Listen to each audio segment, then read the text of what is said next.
Approval of the minutes for the previous committee meeting for Thursday, April 21st. I'll make a motion. Do I have a second? Second. Second by Alderman Carey. All in favor? Aye. Opposed? Okay. Under unfinished business, we have capital fund closings and reserve creation. Number 3. Oh, sorry. Make my move presentation. Okay, is that you, Carrie? It is, yes. Sorry about that. You may recognize this. This was an item that I had proposed for the plan utilizing some bed tax monies. I've been actually working with this company since 2023, and we just never had a funding source in order for us to participate in this. So I'd ask that they do a presentation for your consideration. And Scott, if you could introduce yourself. Thank you. Yeah, hi, good evening, everyone. Is this my turn to go? Yes. Yeah. Okay. Thank you all so much for the time and the opportunity to speak with you all, and thank you for that introduction. And yeah, I represent a company, Make My Move. We are a national talent attraction program. And what we do is we work with communities who are looking to add to the population and increase the tax base. And when you work with Make My Move, you will know 3 things. You will know who moved into your community, you will know when they moved into your community, and you will know the economic impact of when they move into your community. And to work with the city and to work within what the goals were in an early pilot, Make My Move is recommending a pilot program of relocating 5 households into the Olean area. And so I will keep this for you all and this particular group focused on cost, return, and risk. And then there will be time left over some questions. If there's anything you need during this presentation, I'm happy to stop and answer some questions. Does that work for everyone? Yeah. The total investment to help increase population in this tax base with Make My Move, and there are presentation slides that we can provide for you. The total investment is $50,000. Based on conservative modeling, those 5 households will generate approximately $287,000 in annual economic impact and about $43,000 in new state and local tax revenue each year. Of that $50,000, $30,000 will be paid directly to Make My Move. Will you receive the platform, marketing, and recruitment? And I will provide a demo to show you how all of that works and looks. $20,000 is recommended to go directly to the new residents as incentives. So 40% rather of the investment is going directly into attracting and securing those households. So importantly, this is not a lump sum expense. Make My Move is asking for $20,000 to start the program, and then the remaining $10,000 is paid after movers begin arriving into the community, and the incentives are paid out over time with a portion of that tied to retention. So this means a majority of the cost is aligned with actual results. At a full run rate, the annual tax generation alone approaches the total program cost, and that return continues each year that these households remain in the community. So this is structured to reduce risk in 3 ways. It's a small pilot of 5 households. Payments are phased over time, and incentives are only paid based on arrival and retention. So this is not an upfront bet. It's more of it's a controlled test for this talent attraction program. And rather than talk about it, if you all are good with this, I'll show you briefly how this works in practice and how we track results. Any questions before I jump into that for you? Let me see here. I'm going to guess that I can share my screen. Do you all see this? Yes. Okay, great. This is the Make My Move website. 90% of our visitors do it on mobile, so if you have it on your phone, makemymove.com. But this is where people are actively exploring relocation.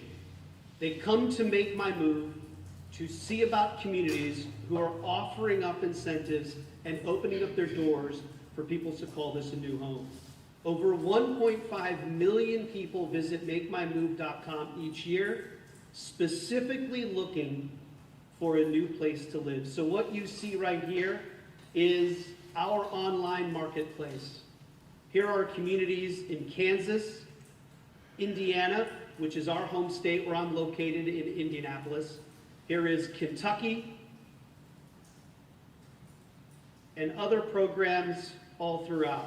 We are currently in Pennsylvania, Kentucky, Iowa, Arkansas, Kansas, Georgia, Michigan, soon to be in Wisconsin and Texas. So those are states that have at least one community partnering with us.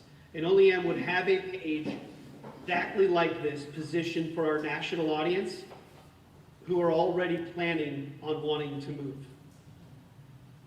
And I'll show you what one of those pages looks like.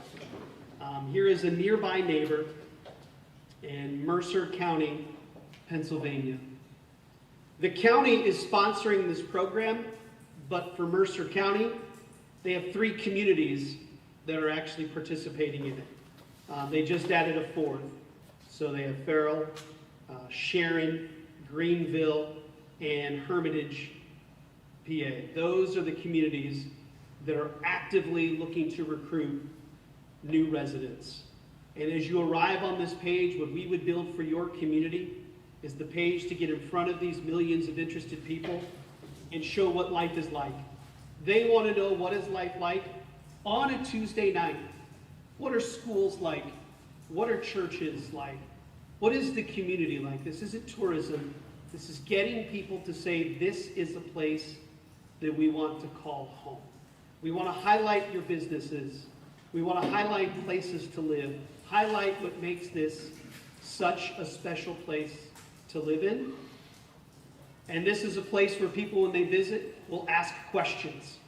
What is the best food in your region that's not available most other places? Do you have jobs there for home caregivers? Make My Move and the community will connect directly with these people to help them make the moving decision. Local employers will have an opportunity to highlight jobs so that we can move people in and fill in those local jobs. There's a cost of living comparison there. Any place you live in the United States right now, you can plug in what your income is, where you live, and compare it to the community. We have a partnership with Realtor that will show you homes that are available to buy and homes that are available to rent. So this is a page that we would build for you. But this is the important thing. For us, we are not interested in applicants who just click. We want applicants who are going to apply. That's what the goal is for all of our programs. When they apply, it's not just a click and we can track that. When they apply, we collect income information, profession, household size, and we will verify the eligibility through a 30-point process. So you're not getting random interest. You are getting actual pre-qualified households that want to apply to your community. This is the front side. This is what the movers see. This is free for anyone to use to visit. You can apply as often as you want. Most people apply to no more than 2 places. But this is the spot where people will come to find you. This is what we will provide for you, and this is the important part for you to see how this works from a finance perspective. Every applicant, every mover, and every dollar of impact is tracked. So for this particular county, this program in Pennsylvania, we are able to see who applies, where they currently live, what is their personal income, what is their household head count, and when they want to move. It is all information that comes right to the communities that allows you to understand what is the makeup and who are each and every one of these people who are looking to move to your community. But the number one thing is you can see in real time the projected and actual economic output, tax contribution, and pipeline for your program. This is how we arrived at the $287,000 impact and the $43,000 tax estimate. It's not a guess, it's modeled and tracked. So this particular program for Hermitage and Sharon has currently moved 7 households in the last 8 months. That's been 22 people, including 7 children. The average household income is $106,000, and you see the average household size is 31. When you come through a program with Make My Move, we need to verify your finances by seeing your W-2 and your pay stubs. And if you are bringing income into the community with a remote job, we need a letter from your employer that says, I can move you to this community and we won't let you go or make you return to the office. If someone's moving in to fill a local job, we need the offer letter and the compensation package, because we want to understand and verify for you the finances of everyone that's moving in, so that we can confidently tell you, this board, the people that we work with, the mayor, we can tell everyone that says, this investment of yours, this is what it yields. So we're able to take the people that move in, and with our national calculator program, with a economic development program called InPlan, we can measure the dollars that come in and say, this is exactly what we'll bring back to you specifically. Here are the results for this Pennsylvania community that has a program that is going to mirror exactly what we are offering for you. So when you break this down, $30,000 to Make My Move, for us to run all of this that I just shared here briefly over these screens. $20,000 in incentives to be paid out when movers arrive and they retain, and then we'll be able to measure the annual tax contribution, and our forecast right now says that could be as much as $43,000 in annual taxes that are generated. And so to wrap this up for you, what you're seeing is not just a marketing effort. It's a system designed to generate and track tax-based growth. And I know one of the priorities that's been discussed is growing population and strengthening the local economy, because that's what ultimately supports local businesses and stabilizes tax bases. This program is designed to bring in income-producing households, people who live here, spend here, and contribute to the tax base from day one. You move in, you don't have the groceries, let's order pizza and let's start spending in the local community. And especially at a time where communities are being asked to do more with limited resources, this is a way to proactively grow revenue rather than just adjusting around existing constraints. This is a controlled pilot with phased funding and measurable return. The downside is limited, and the upside for you will compound annually. And as we look with our communities, the reason that I can share something like that about how annually this will compound and grow for you, I'll go back to my demo real quick. As I shared with you the results for Mercer County, Pennsylvania, here is what in year one, they wanted 5 households, and Make My Move was able to deliver that. Now, as they've renewed and they're in year 2, or they have actually started year 2 sooner than what initially was anticipated, we've already moved 2 new people. However, this becomes sustainable year after year because of our program and the pipeline. Here's who's on deck. Here's 12 households that have accepted their offer that applied and said, I want to move there, and the community wants them to move there. So 7 have landed. But this is that continual growth. Here are the next group of people that will be on deck, that they can add to that ROI, and they can add to that revenue, and they continue to contract and retain for their community. And that's a look at our talent attraction program, and Make My Move would be the first community in the state of New York.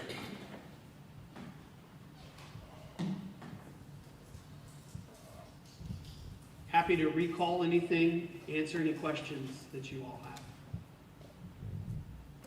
So I have a question, because it looks like, I looked briefly at the site, and it looks like, so we would have 20,000 in reserve for 5 households, which equates to 4,000 each. When looking at the incentives from many of those other places, it seemed like their incentives were significantly higher. What is the average incentive, and then how does that get paid out? Absolutely, yes. The cash incentives do vary depending on where the community. And the ones that you see are a little bit higher, they have state support.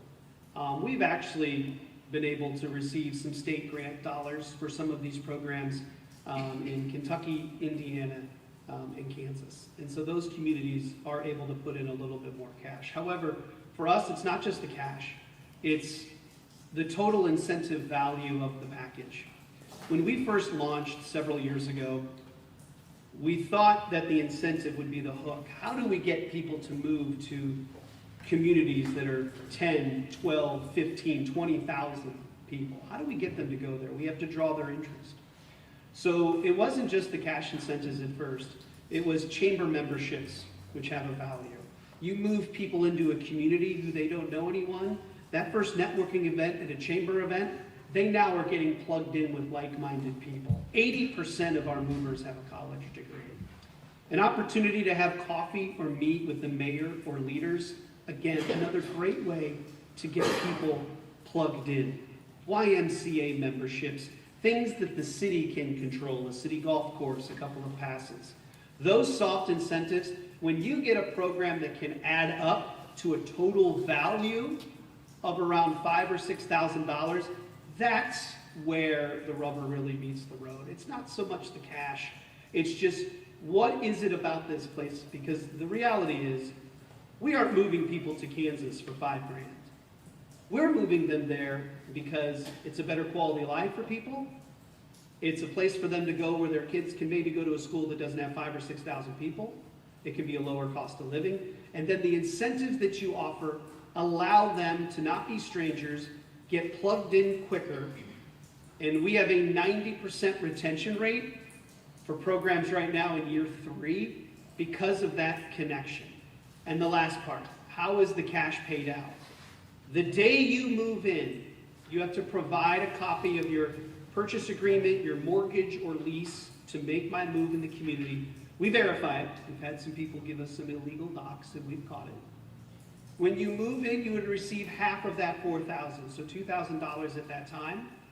And then the remaining $2,000, which is taxable, would be then delivered at month 13. So again, you only worry about it when they move in, and then when they're able to retain, that's when that other half comes into play. Other questions? Just a quick question.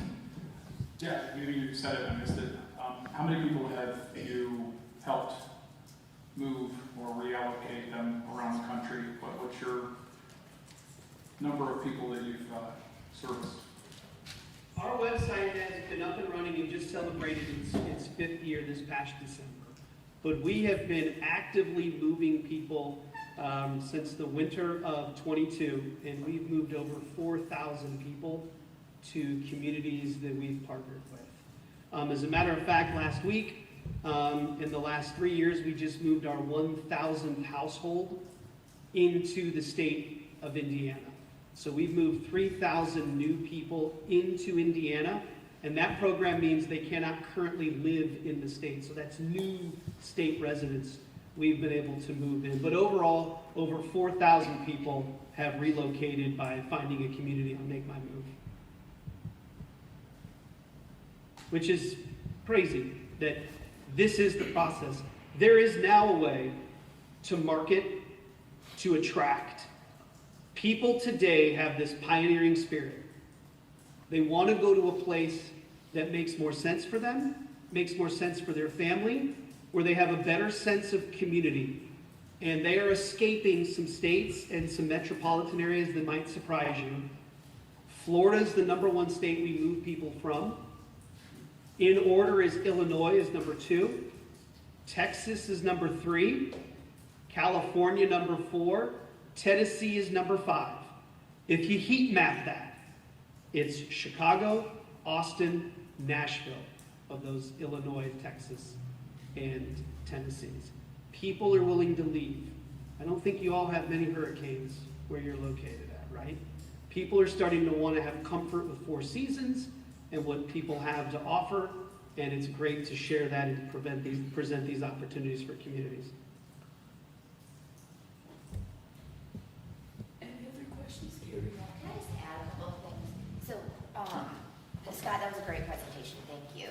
I just wanted to add, we can figure out the radius and these parameters, like we could set, like we want the household to have $100,000 base income.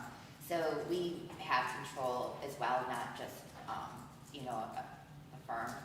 And so I had, like, over time, put together like this whole list of things that I wanted to do to go out into the community to add to that incentive package, so it would be a greater amount with a larger value. And I'd be willing to like pound the pavement on this. Thank you.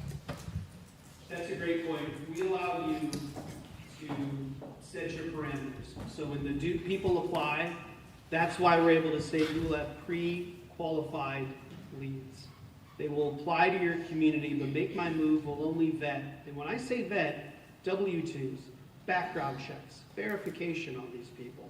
We want to make sure that the people we're moving in are the people that the community wants, allowing you to strategically target and grow the population and the tax base.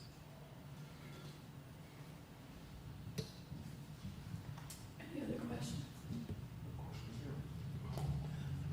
Thank you for the presentation. Thank you all very much. I appreciate it. Thank you so much for this opportunity, and I look forward to hearing the feedback and happy to answer any additional questions. Thank you. Thanks. So, Thank you. Carrie, for everybody out there who's wondering why spend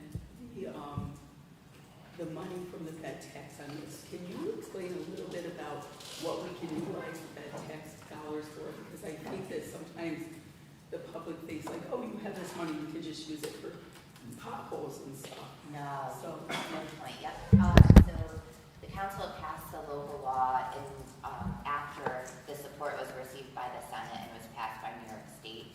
So with that, it has to be utilized for economic and community development and tourism. It's geared strictly for those items. And so with the Make My Move presentation, I wanted to ensure that there was the economic impact in order for it to be an equitable cost, in order to, stabilize our tax base and do what we're trying to do, bolstering our economy. thank you. Sure. Question for you. Did they give you any estimate of the cost after the pilot? Is it payable by the number of people brought in? Is it, how do they? Yep, so I have been speaking with them for so long, they honored that price from 2023. So I would have to ask that afterwards, but I know it would be an annual contract, but you could renew sooner if you meet your goal, like that one we did in Pennsylvania. Yeah, if you can check the cost for the subsequent after the pilot seems reasonable. Yep, absolutely.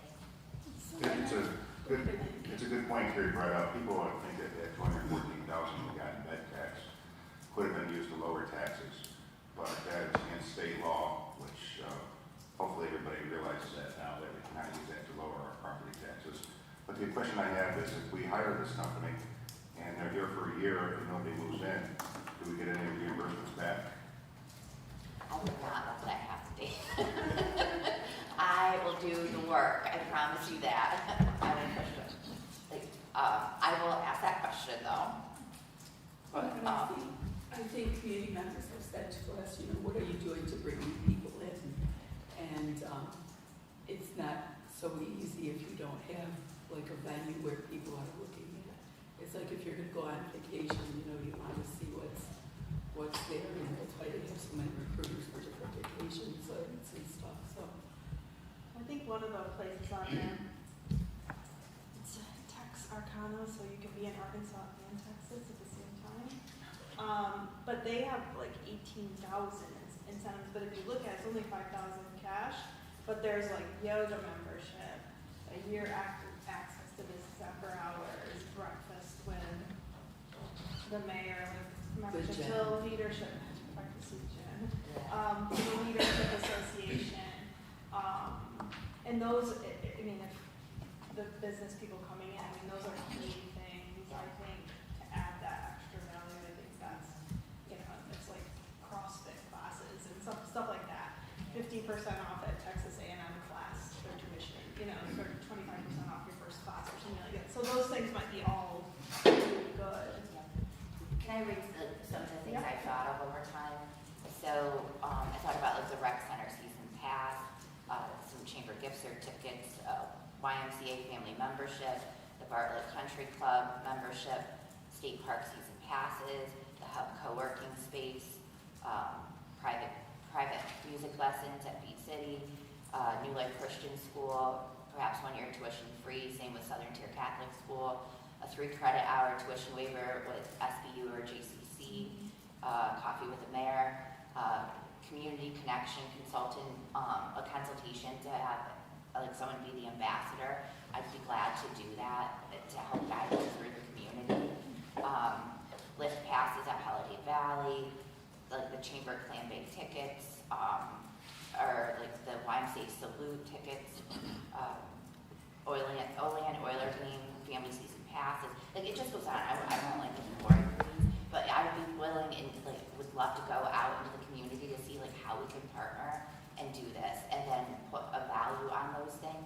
And I'm not committing those people, so I hope I'm not quoted in the paper tomorrow saying the Bartlett's giving out a 1 year. Like, well, I don't mean that's fine, but I would like to go out to the community to see how we can all do this together.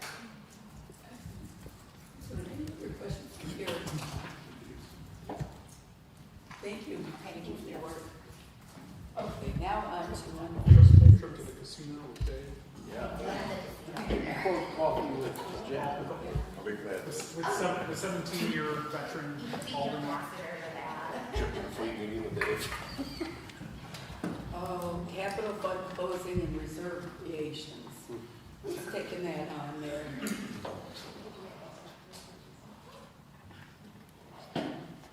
Mayor, is that you? Oh, let's see, I believe this would be, based on what items that you think need to be closed out with,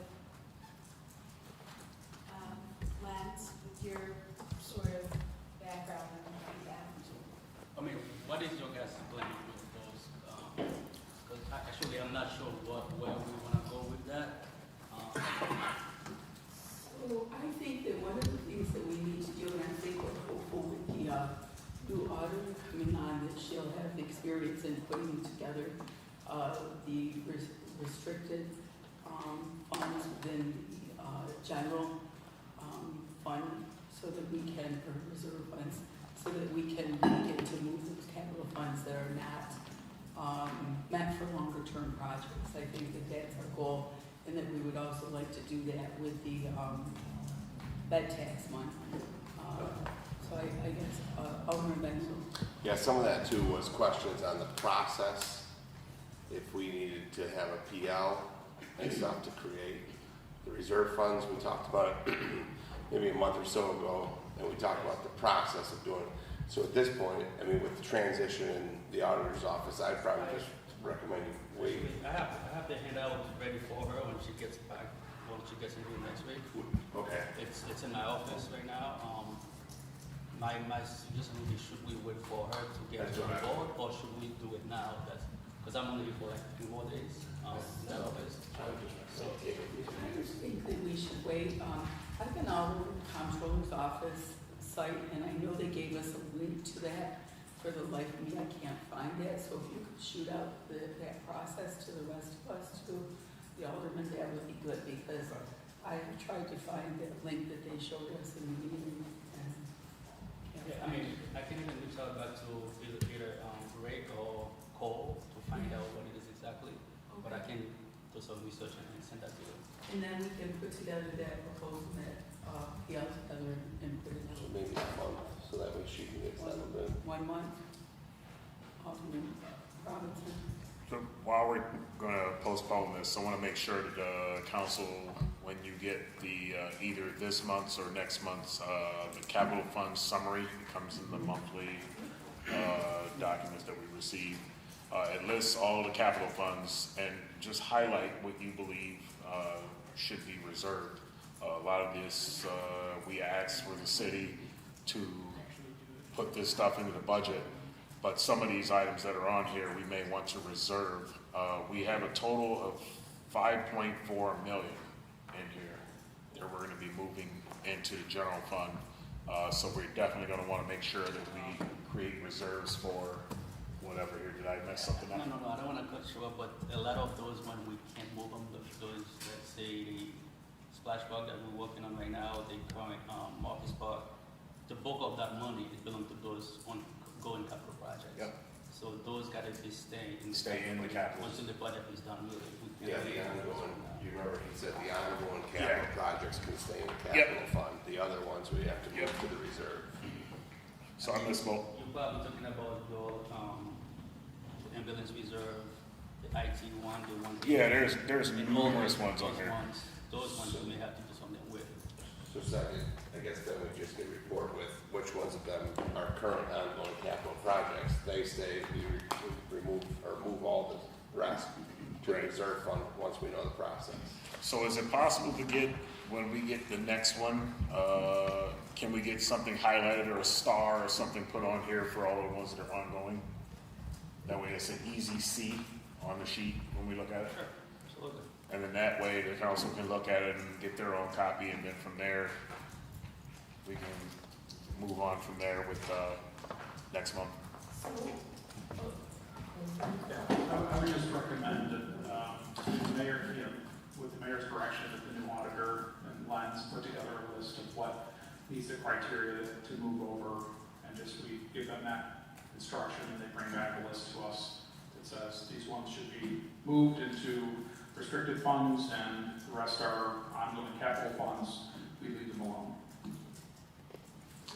I just want to know really quickly that at the next regular meeting, we'll be moving some money from the bed tax revenue line and the water and sewer capital outlays into those capital funds, and they'll just stay in the capital funds until we figure out the reserve, but you will see those fund transfers that we've talked about for a while, just to prevent those going back into the general fund on June 1st. Any questions? Okay, so we'll postpone that for 1 month. And then we'll have the information this time. Is that doable, Mayor? Okay, thank you. Okay, firefighter projects, it says using the contract. Is this you? That was you. That was what? That was you, when we were going through projects pre-budget.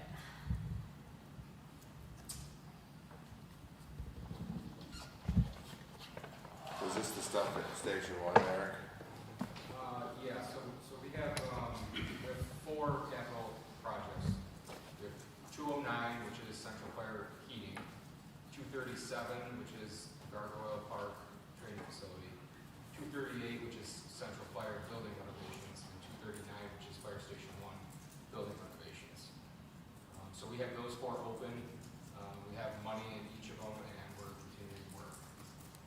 So what's the, you were looking to use the contractor, somebody said to refresh my memory, because using the contractor in parentheses does not ring a bell, just so you Well, know. they were talking about Station 1, that fence and That's stuff. what I They was were talking gonna about ask. doing some stuff themselves, but down at Gargoyle, there was conversation with, you guys were gonna do some of those upgrades down there yourself and had been doing them but it was the cost to see what it would take to do it with a contractor, I think, is what. Yeah, because we had talked about that parking lot too. Right. The parking lot, I believe, we placed on hold for a while. So what is there a project at Gargoyle that we need to be looking at where we would contract out? Currently, the capital fund does not have enough money to really pay to do anything. We are working with what we have to make what we have better. And if we were to get a whole bunch of money, we could put it out a bid and have a really nice training facility built, but I'm not asking for that tonight. No, but I think it is one of the things that we had asked is what would it take to get us to where then we could train other companies, right? And so that might be worth kind of putting together a proposal and then seeing if there might be some funding or something we could get for parts of it. I had put together a preliminary wish list and an estimate of what I thought it might cost, and it was over $500,000. But I really haven't moved on it, beyond just that preliminary stuff. Yeah, Chief, do you have any idea, it's probably a tough thing to estimate, but what that could turn around and generate if it was a training facility that other volunteers, agencies, or other fire organizations would want to utilize? Do you have any idea or insight, guesstimate, what type of revenue that could create? I think most of the revenue there would be offset with the cost to offer that service to them. I think there's a minimal amount of revenue that we can generate, but it would be offset by our expenses.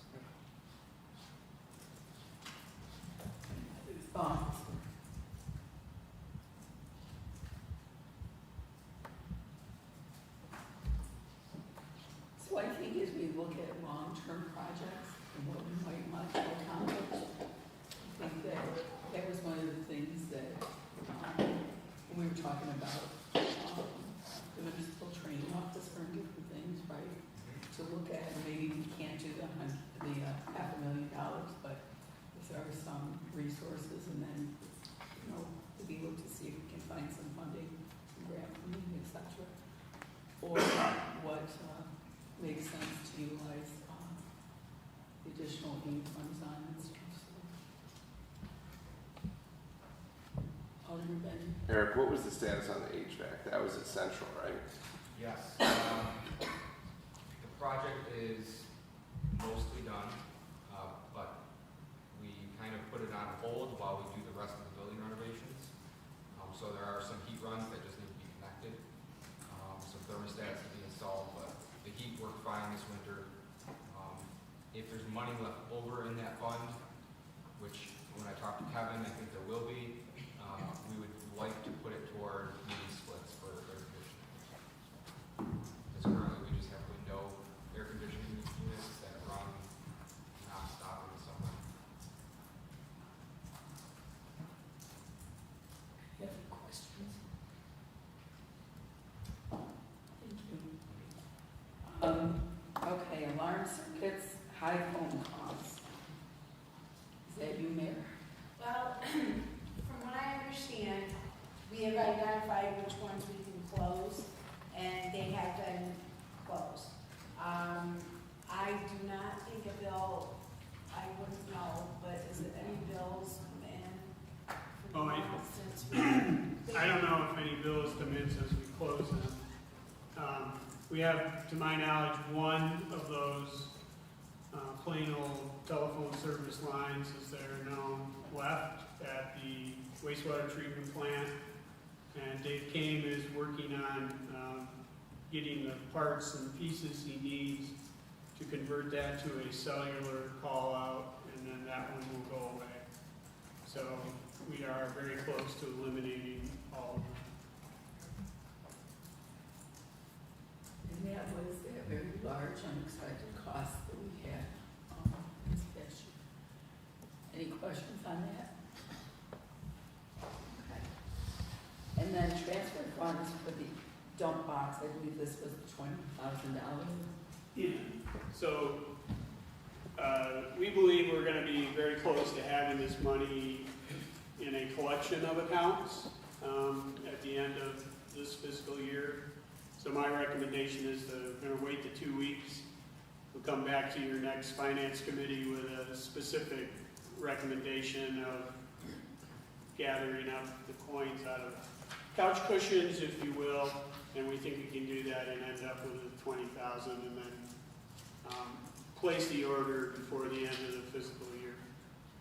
I believe you thought this would extend the life of that vehicle, that like 3 years or so. Yeah, it'll get us through because, as we've talked, even if we were to order a new truck today, it's at least 1.5 years right now. And the box we have is pretty well shot, so we need to take this action, whether we like it or not, to make that truck usable for the remainder of its lifetime. Any questions? So we'll revisit in 2 weeks. Yeah.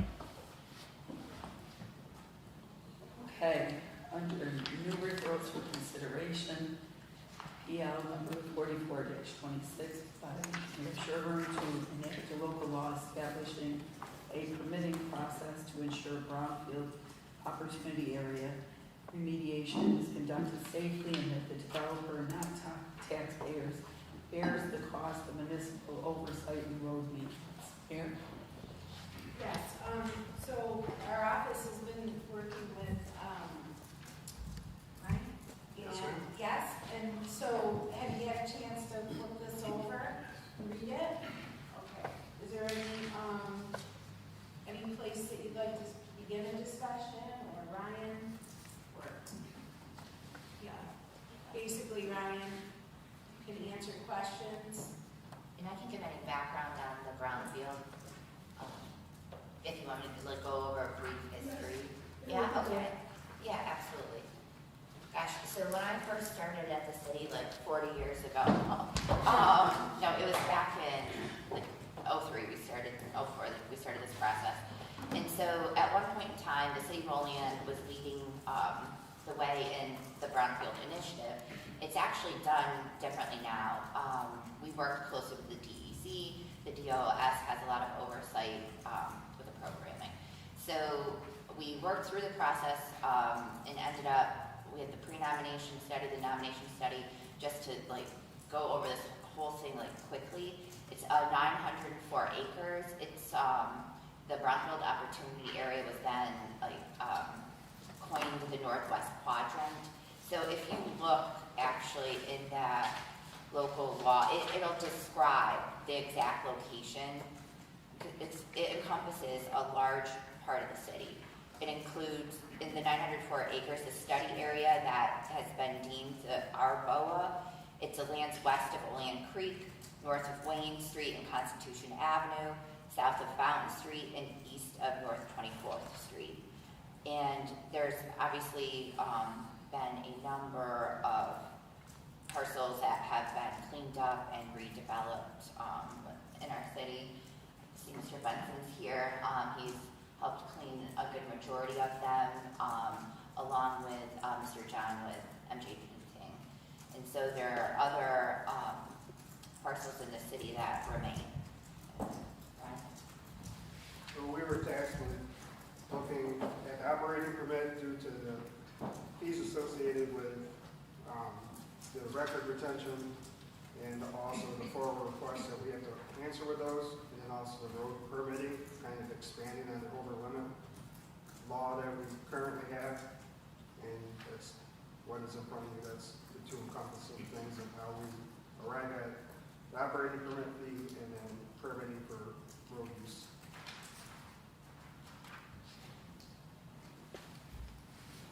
So what we have here is just really, it puts the onus back on whoever's going to remediate or take ownership of that, basically, not the city, is that? And this is the whole thing, this, we're right here? Yes. That we have, okay, just want to make sure we're good about that.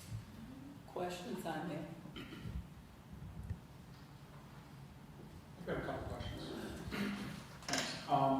So just help some understand, because this is obviously something at the local level, the city level, that we're looking to enact. How does this, I guess, this differ from when the IDA presents grants and grants tax exemptions? And so when the IDA uses its authority to grant sales tax exemptions, mortgage tax abatement, and pilots,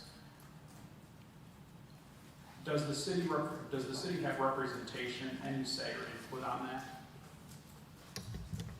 There's a public hearing held prior to the, is that what you're? Yeah, I'm just asking for a clarification, because in some cases I can recall where, say, like, you brought pilots to the council and we voted on things, and then other instances where the IDA, so can you help explain Oh, sure. that process?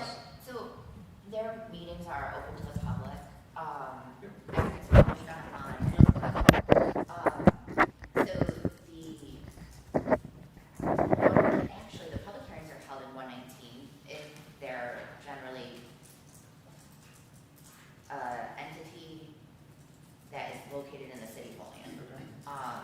And so notice is given to the mayor and the assessor's office. And so input is asked of them then, and the general public. It's published online, and I believe Mr. Wichter comes with his legal counsel during those public hearings as well. And then I think based upon that feedback, then it goes back to the IDA board for their ultimate review, alteration, adjustments, whatever, and approval, from my understanding. So this is something outside of that process? The local law? The local law? Yeah. Yeah. Yep. Okay. This is restructuring the fees for the operating permit Okay. that they obtain for us and then the road permits. Okay. So that IDA, what they're granting does not cover this. This would not be part of that grant package, correct? Correct. Okay. You're asking to make sure there's no conflict with what the idea is. Yeah, I guess, yeah, I'm trying to understand that these are two separate processes, right? Yeah. Ryan, what are the current operating permit fees? Currently $50. So just $50 for the job? $50 right across the board. Whether it's a brownfield cleanup, an oxygen tank holding facility, fireworks. So we're writing this so that we can not pay $50.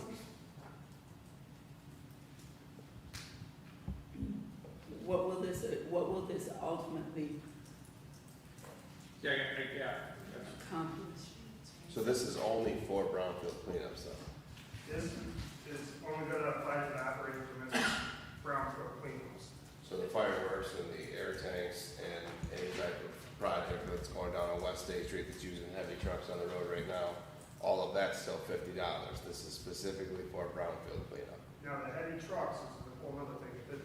Right now, with the law that's on the books with that, if it's over traffic law, legal limits, the city does have a permitting process where it's $1,000 blanket permit.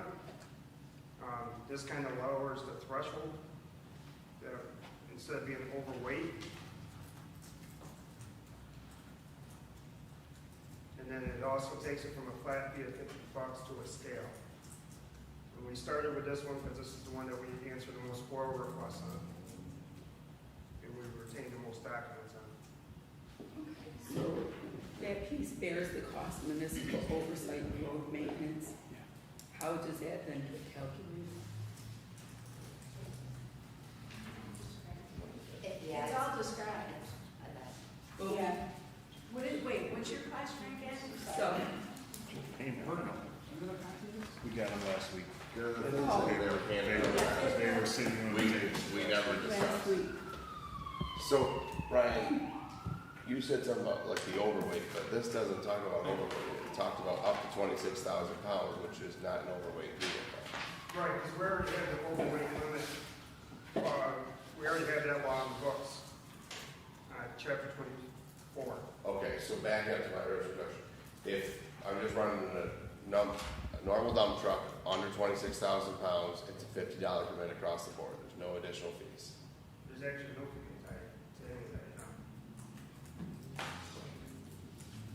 So it's $50 across, I'm doing the brownfield cleanup, here's my documents from the DEC, here's $50. All right, here's your operating permit to operate in the city.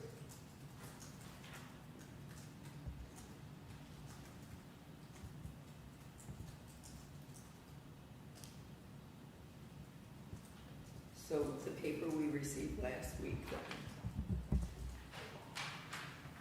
it only is inclusive then of section 2. Is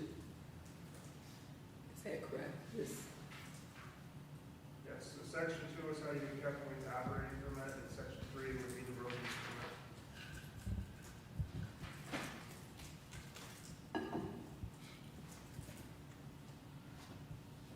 So, and then in the PL description, talks about conducted safely, bears the municipal, what are we doing as a municipality? What are you inspecting? What are you watching? What are you overseeing?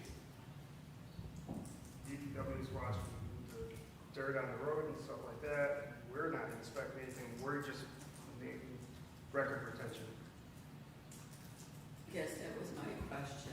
You know, when it says a developer bears the cost of municipal oversight and road maintenance, is that where you have, that's what I guess I was asking there. What is that cost? I mean, I see this here, but that makes sense. That's the revenue, what's the actual cost? Do the, Yeah. Yeah, it's just the cost meet what your expense is to go down there and say, hey, you put some dirt on the road you need to clean up. I think it's the deterioration of the road, is it not? I just want to say that, if you're gonna have major trucks driving back and forth over your roads, you probably want to be compensated for the wear and tear, especially considering like Front Street's crap right now, and it's from all the trucks and stuff going back and forth, but yet it's sitting there not done. We should be compensated through people that are coming through in some way, shape, or form. And if I remember right, when Cuba Cheese or the plant up there in Frankenville wanted to come down, it was mentioned before that we should be compensated for them coming down and driving their trucks. We didn't want them to drive on our streets, and we're actually going to force them to go to the carpool spot over there off the highway. So, I mean, to me, I read it, I thought it was straightforward. I don't have any questions pertaining to it. But I think that the fees that are associated is what will cover all those kind of things, and road maintenance, and you're talking about hauling out heavy amounts of debris, and then the office, what they incur for keeping track of all of the project details, and There's no any other dump truck on the road that you're not charging a daily fee for, so you can argue about roads being broken down. There's semis that go by every single day. Are you out there charging $50 a day? you're talking about projects, Doesn't matter, you said it's the wear and tear on the road. like building permits. You said it's the wear and tear on the road from the heavy truck. The trucks are operational, under operational limit, no overweight permit on a single dump truck. They go through here every single day. And we just got done saying that they're only gonna be for the brownfield. They're not for any of the dump trucks going down on West State right now. Okay, dump trucks from where? From what properties? Any current projects, Gotta be more specific. any current building project that's hauling triaxles in and out of the project right So now, they- in or they- on West State Street, is not paying a permit fee. They're not Building permits? paying a trucking permit. building permits though, during construction and whatnot? I think that's something that you could explore. Yeah, I think we're behind on Expand a this. lot. I think that's Really something, behind this. I think you could expand this to include major building permits of major projects like that. So JR brings up a good point, you know, there's additional opportunity for large-scale projects. Right, what to other include that. have dump trucks of volume? What kind of a building project that's remediating soil from it, or I guess we have to really get down to what type of industry are we talking with project? Are we talking about someone who's loading a dump truck from a house they're remodeling? I guess I'm not sure. I don't know what you're comparing it to. If you have a comparison of a project that we have in the city with this kind of volume, I guess that would be looked at as well. Well, I shouldn't need to name a project where there's dump trucks going in and out, or any repaving project that's going on in the city. I don't need to tell you where they're going. I see dump trucks hauling material every single day through the city, driving over and breaking curbs on West State Street. Are we charging them $50 a day, $25 a day trucking pass for the damage that they're causing? No, those are heavy trucks wearing on the roads. This looks like it's single targeting just one thing. You're not including it into the other ones. I do want to just, for clarification, I know when Dresser Rand used to have a large scale shipment come out of there, didn't they have to get a special permit? They would have $1,000 blanket. Right, so I mean, we do have a process like that, right? So I mean, if For there are the oversized large, vehicles. for the large heavy vehicles, right? For the oversized Yeah. vehicle. These are not, they're not describing, they're not oversized or overweight. Okay. So your question is, why is it for brownfield? Oh, Yeah. Is it because it's brownfield material? 904 acres, that possibilities that, so we had to start somewhere, because, I mean, you guys wanted revenue, so that's what we're trying to do. so it sounds like there's opportunity to revisit it for additional large-scale projects. And this is a good start. So for the brownfield, this PL, any other questions?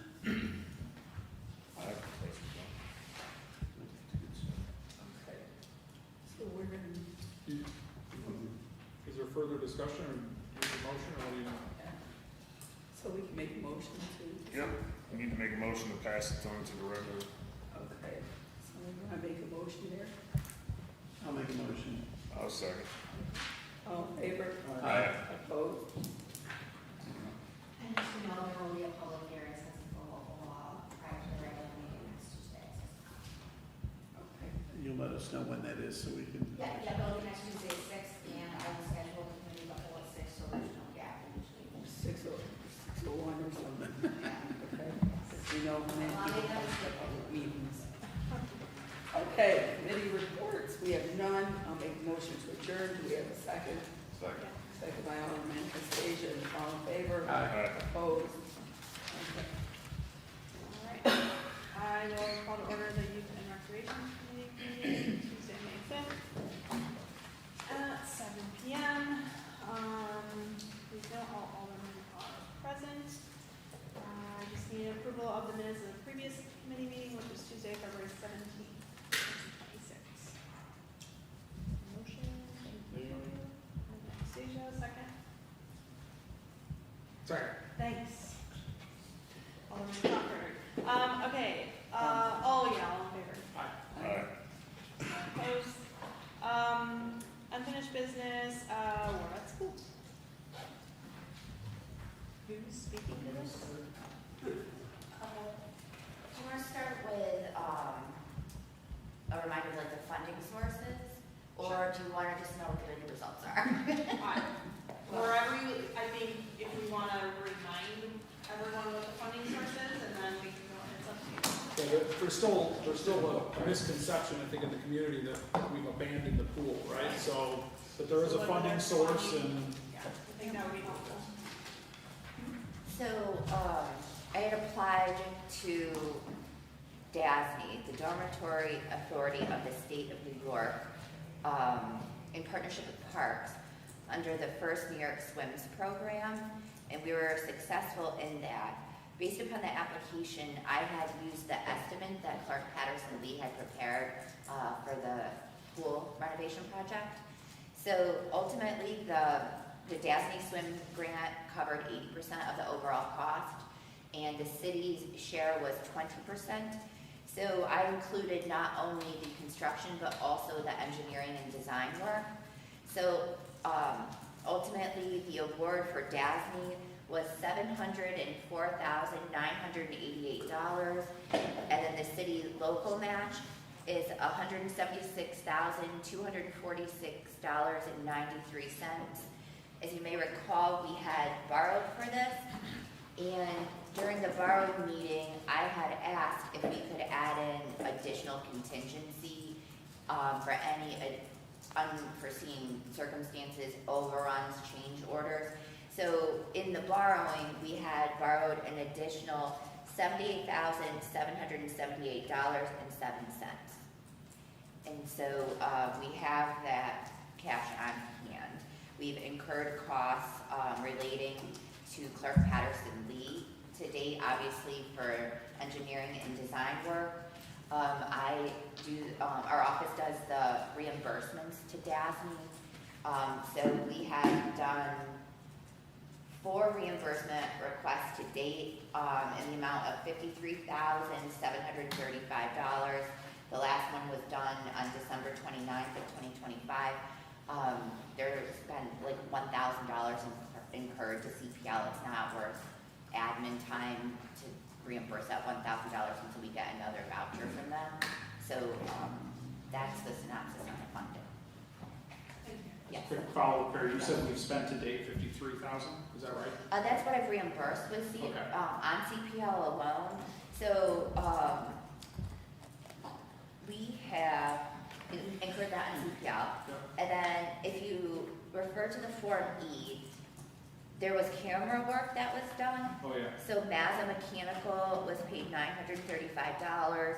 And then the Cattaraugus County Health Department plan review was $210. So then we have money set aside for construction, being approximately like $800,000. That additional contingency of approximately $78,000. And then I have budgeted $16,000 in admin costs relating to Hodgson Russ, the borrowing council, and municipal solutions. And then the bids. Yeah. Okay. Yes. I thought you were doing it all here. No. So we did take bids recently. The low bid currently is $1,093,000, small change. And then we got a second bid for $1,886,000. So we are already well above what we have in terms of grant funding. And the again, CPL's original estimate was $800,000. That was several years ago. Escalating that for inflation, we were right at the million or just over 1 million mark.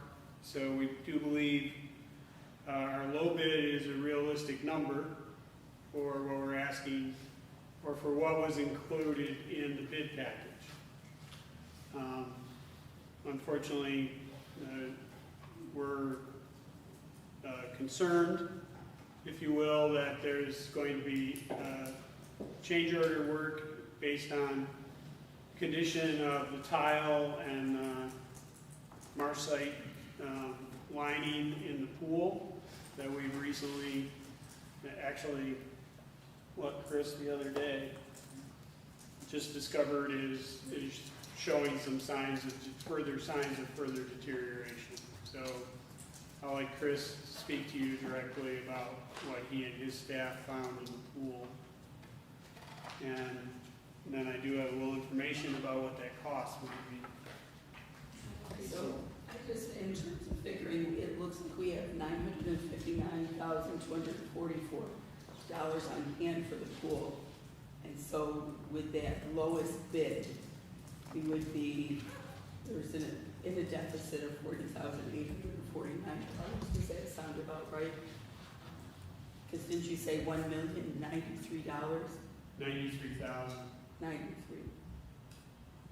So if you refer to the Form E, there's $799,000 for construction, and then an additional, like $78,000 for additional contingency, so that's $878,000.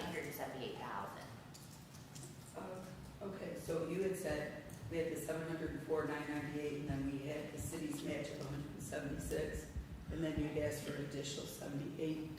But some goes to engineering and design work. So if you look at the Form E, you've got $16,000 in admin, municipal solutions, and Hodgson Russ.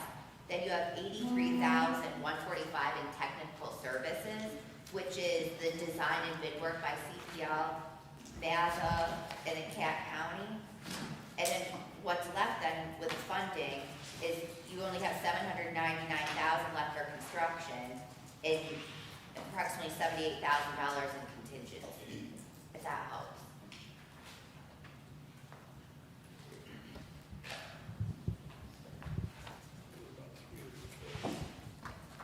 So if you add just the construction and take all the contingency, that's approximately $878,000.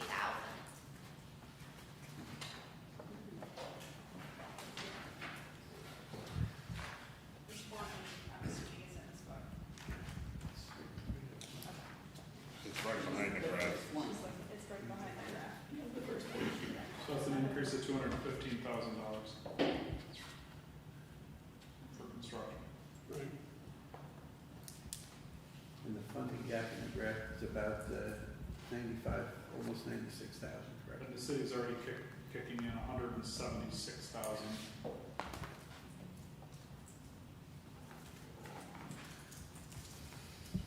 Plus the 78,000, right, for the additional contingency, the city would. Well, yeah, plus, yeah, you're right, plus the 78,000, which is just additional borrow that the city would have to put into that.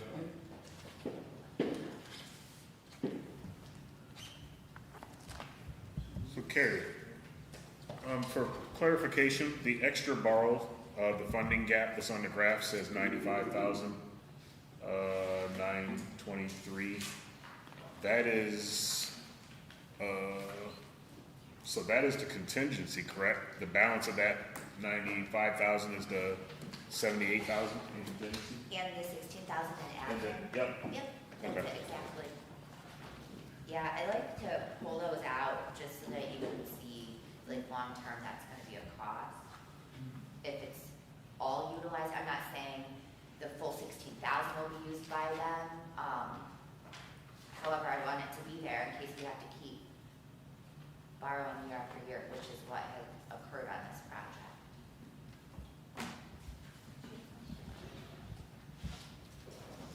Did you said you were talking about what you found in? So last week, I had the staff drain the pool down, because we normally do that on a periodic basis, to see where we're at, because that pool's been sitting out there for 3 years, folks. We found substantial, numerous areas of issues with the pool wall tiles. They're cracked, they're broken, they're missing, they're bowing out in different places. We've taken pictures, those pictures have been sent to Jim and to, I believe, CPL. So you got some substantial issues with those pool walls that have nothing to do with this bid document that you're looking at tonight. And it's not gonna be cheap. I mean, I think Jim has some information on that. Winter pool cover was not included in that. Winter pool cover is probably $50,000 alone, probably just for the cover. Okay, so if we're gonna go down this road of this pool, which I am 100% against, we need to get a thorough evaluation of what's needed to do the job thoroughly, correctly, so we're not coming back in a year or two saying, hey folks, the walls are falling down. So that's kind of the update on the additional things that we found last week. I'm just curious, thank you. I'm just curious if the pool ever had a cover before? Yes, it did. We bought that pool cover in the year 2000. That pool cover over a 20-year period got shot, displaced from the wind, wear and tear. We got rid of it, and there were no funds allocated to replace that pool cover. That pool cover into the year 2000 was approximately $25,000.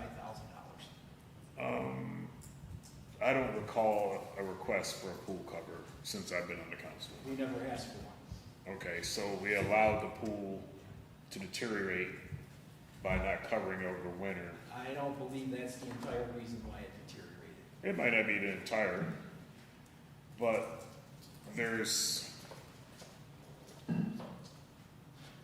it definitely added to the reason why.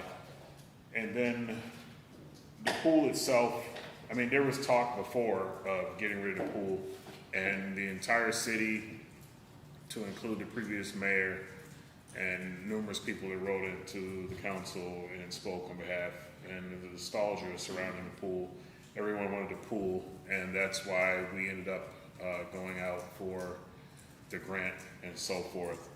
So the assumption, I'm assuming then, is that because nothing was being done with the pool, that it just sat without a cover, that maybe this construction would redo everything there. But has there been discussion in the city about reducing the footprint of the pool, considering it's a larger pool, and by reducing the footprint, we would also hopefully reduce costs? It's definitely a possibility. I'm not aware of any significant conversations to that regard. I think if you're going to look at a pool, I think you need to look at something zero entry, something along those lines, something smaller. But this existing pool is a 47-year-old model, folks. And that model was great 47 years ago. That model is obsolete now. I mean, we were lucky, and you folks, most of you folks know that several of you were on the council when we held a committee of the whole meeting at the pool probably 4 years ago, maybe 5. Comments were made, drive by, there's hardly nobody in the pool. That's a fact, folks. If we're going to put money in this pool, it has to be something that can be marketed and used. You have a 35 feature splash park that's going to be opening soon, and you have a cement pond next to it. I don't know what the thought process was there, but please, let's have a conversation. Yeah, because we've heard a couple times, it's the same old cement box, everything, right? It's the same old. And exactly what you're saying, we can take it and modernize it, make it inviting so people want to come, add cabanas to rent, tie in the colors to the splash pad, so you have a nice flow. I think together, it's a good package, especially if we're trying to cater to families who have kids of multiple ages who maybe can't use who might be older for the splash park. But, you can take your cement box and make it inviting, and as far as revenue and costs, maybe we have to increase the ticket price a little bit, or be creative in that, so it's a package deal with a splash pad. But you can rent the cabanas. You could, when it's inviting and people want to be there, you could have swim programs back. You could invest in your lifeguards and getting them, certified to take a lifeguard course, so you're not depending on, a 16-year-old to do that in advance and come in to get a job. If we can invest in the employees as well, that might have more access to lifeguards. But I think we can take your idea of marketing and promotion and really take and modernize that cement box. Back in the day, and I know we're not back in the day, and things have changed and Olean has changed. It was a, hopping place to be, right? But, and all those things have gone to the wayside for whatever reason. But I think we have an opportunity to bring that back because we'll have the splash park. There's more visibility and a reason for people to be there. Yeah. So I guess I'd like if you guys, either Chris or Director Sprague, can you kind of give us just an overview, exactly what does the bid include? So, you're talking, so Chris brings up the broken tile, so the expectation was that we were gonna keep all the tile work? Correct. So the $1 million or the $1,093,000, we'll call it 1.1 million, I like to round numbers, so we'll call it 1.1, was to do all new filtration room, and was the primary work the filtration room? Was it any concrete? It was a new cement deck, I think, but anything to the pool itself? I think as far as to the pool itself, it was really primarily piping back and forth to the filtration room. In your blood, you should have It's a whole list here. yeah, I mean, they're right here, I will send it. Okay, thank you. Yep. John, Yep. that list, what it includes is what it needed done at that time, because the direction of the council at that time is what Chris just repeated now, that we need to take a long, hard look and do everything it needs.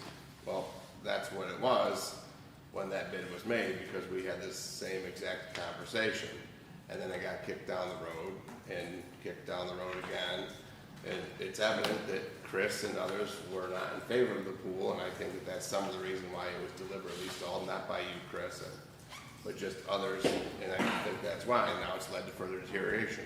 So again, we're having the conversation of we need to go all in and do it right. Well, we were there 2+ years ago, and whenever we got that, I came on the council, this is one of the first topics discussed when Jen and I came on here, and it's always been repeated. Yeah, I know, redundantly said, like, hey, we need to do it the right way this time.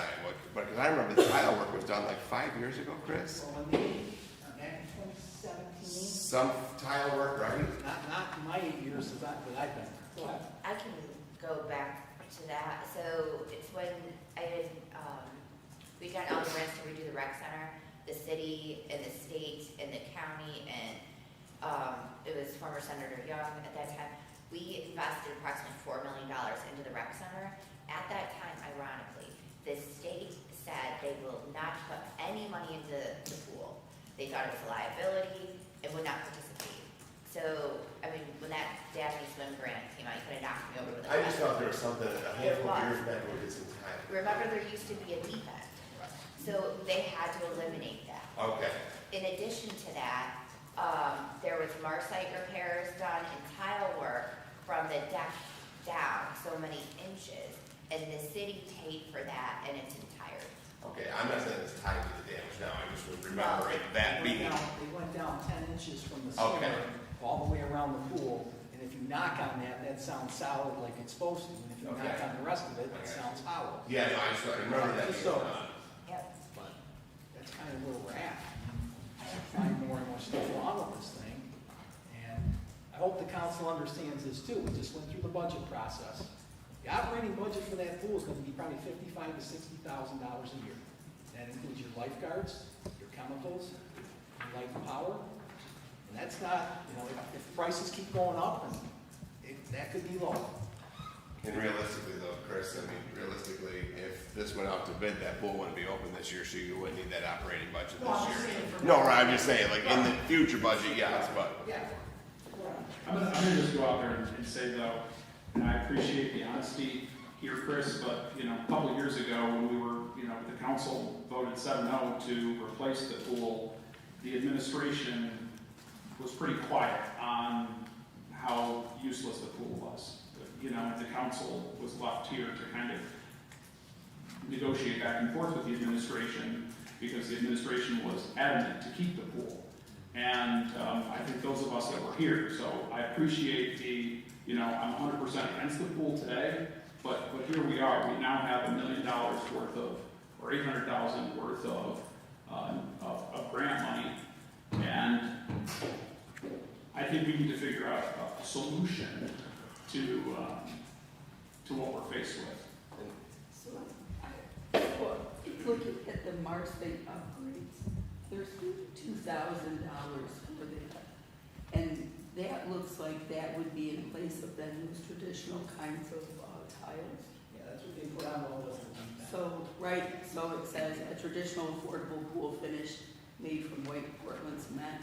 So we wouldn't necessarily have to replace the tiles as what we see. Because that's what's in here. Civil engineer, you're gonna have to do something and it's gonna cost dollars.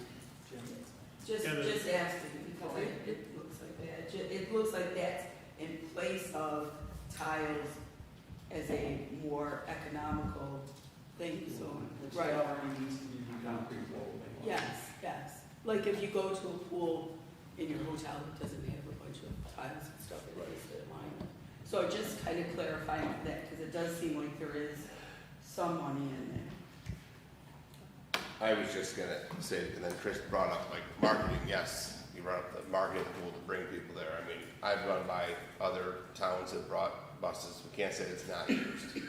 You know, also it's not the council's job to market the pool, I'm not, so, but we do need to market the pool. And I'd like to point out that we just watched a presentation that one of the communities that they said they're marketing was a picture of a community pool.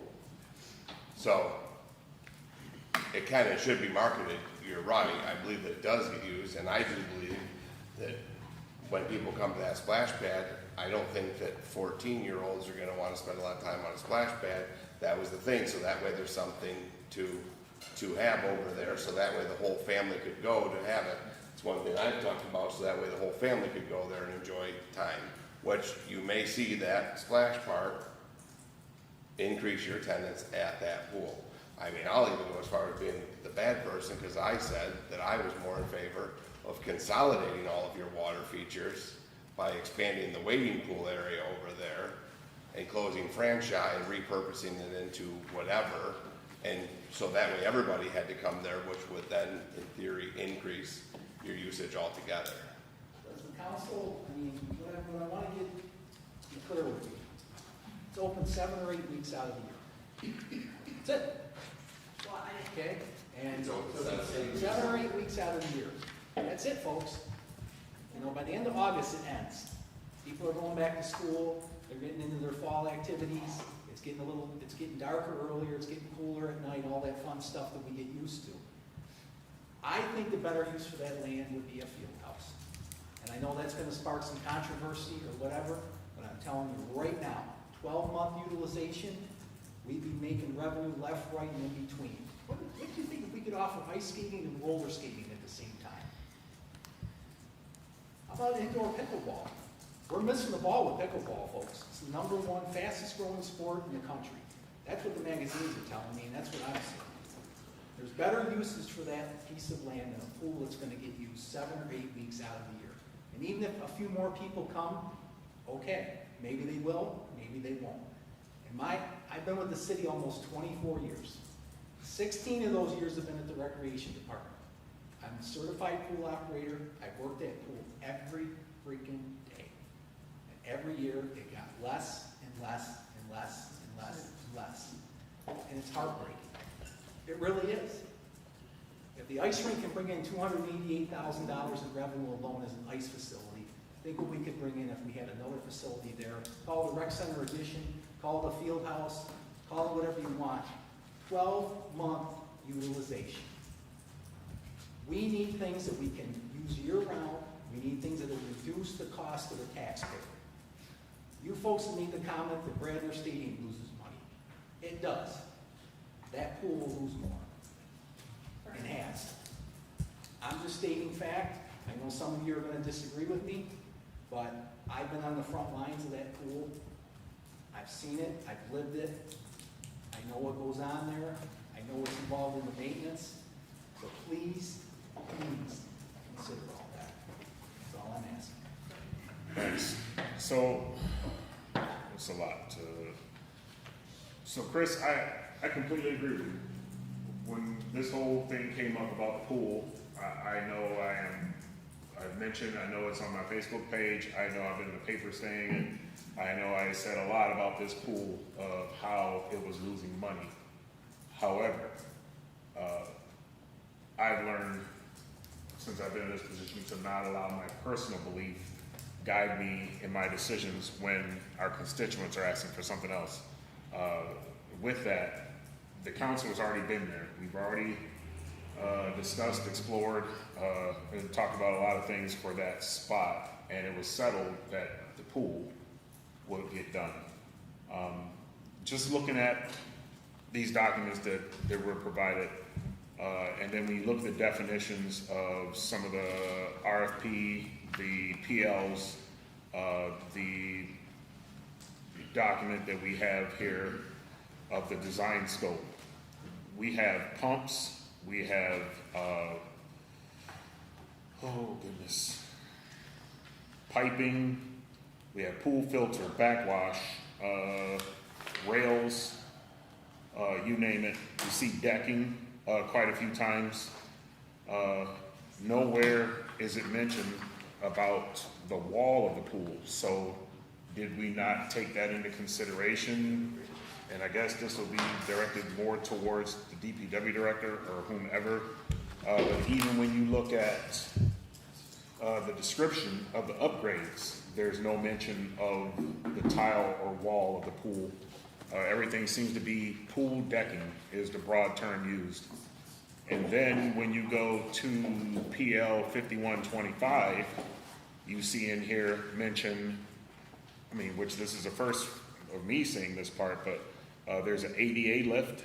And again, it mentions pool filters, pumps, pool deck, ladder, rails, fencing for safety. There's no mention of the walls of the pool. So, I mean, in my head, with reconstruction of pool filters, pumps, pool deck, blah, blah, blah, I would think that the entire pool was getting redone. That's my thought process. So I guess I'm confused as to where all of a sudden the walls now are separate from the rest of the project. And the pool cover is in here too. Pool covers in there. Maybe that's why it wasn't purchased. It says all work with concrete deck, and drainage, deck marking, handicap access, pool cover, etc. Go ahead, John. So I'm glad Carrie's here because so part of what was communicated again in that previous administration, what was communicated to the council at that time, what the administration presented us was that pool had been built with specific funding from New York State or the federal government or someone or other that mandated that maintain and operate as a municipal pool, and that there was this covenant in effect. And Carrie, I hate to put you on the spot, but do you have any recollection of this covenant or whatever that, the New York Forest or Parks and Rec or somebody gave us money back in the 50s or something for it? Is that about right? Or Chris, do you guys have a recollection of this? If you walk into the rec center, there's a sign. Yeah.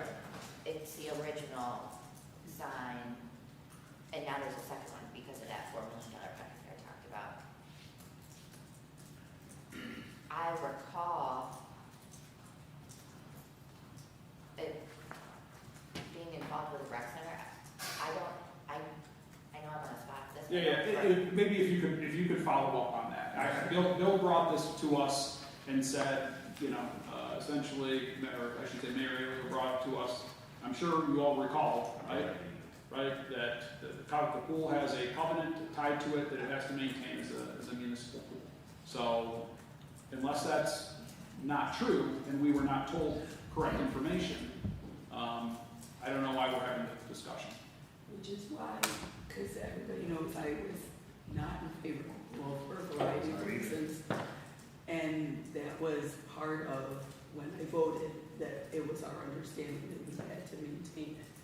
Because, I do think we could make it into a complex. I also think that there's value in having something year-round that we could utilize. But I was one who was against it. But again, we were told that we had to, in essence, be maintained. I guess my question is to Director Sprague then and the mayor, looking at this, I mean, it's $500,000 for pool deck, are there, I would ask for further detail on additional costs. I see there's $40,000 allocated to it. Can I just Oh, yeah, interject? sorry. So I guess we have to know what your threshold is. So if we're already about 400,000 into this that we owe, that we will have to pay conservatively. And that's if we, I suppose, could save the wall, and I don't think that there's any way to do that. I think from the pictures I have seen, I don't think this is like a patch type job. What is your threshold? Because we don't want to keep going through all the research. I mean, it's already overbid, and I'm buying for money for a dump truck. Can I just, So I'm not quite sure where we're at with what our thought process is. It would be great if we can afford it. All of these unforeseen changes, we could absorb it. I don't think so. I don't have confidence after going through this budget process and seeing what we cut, that we're gonna move forward and start adding $50,000, $60,000, $70,000 to the budget every year to support a pool for 2 months. This is where we can talk about everything that was discussed prior to this, and the ifs, why is it taking so long? Here we are now, and I guess this council has to decide if we can afford $400,000 more for this pool. so let me just ask you a question, so, because, I mean, it seems you've already kind of like closed the pool down, so. I don't like the cost of it. Well, I understand that, but That's what where's the funding gonna come then to get rid of the pool and get, and take care of all the cement and the piping and renovate the land, and where's that funding gonna come from? I think it's Starting probably, from scratch. it's probably a lot easier to fill it than it is to build it. Well, I mean, that might be, what, 5, 6, 7, 8 years down the road, on the rate that we go along things here, and that now you have this decrepit thing right there where you're trying to market the splash pad Jim, without putting any effort into anything else. Yeah, go ahead.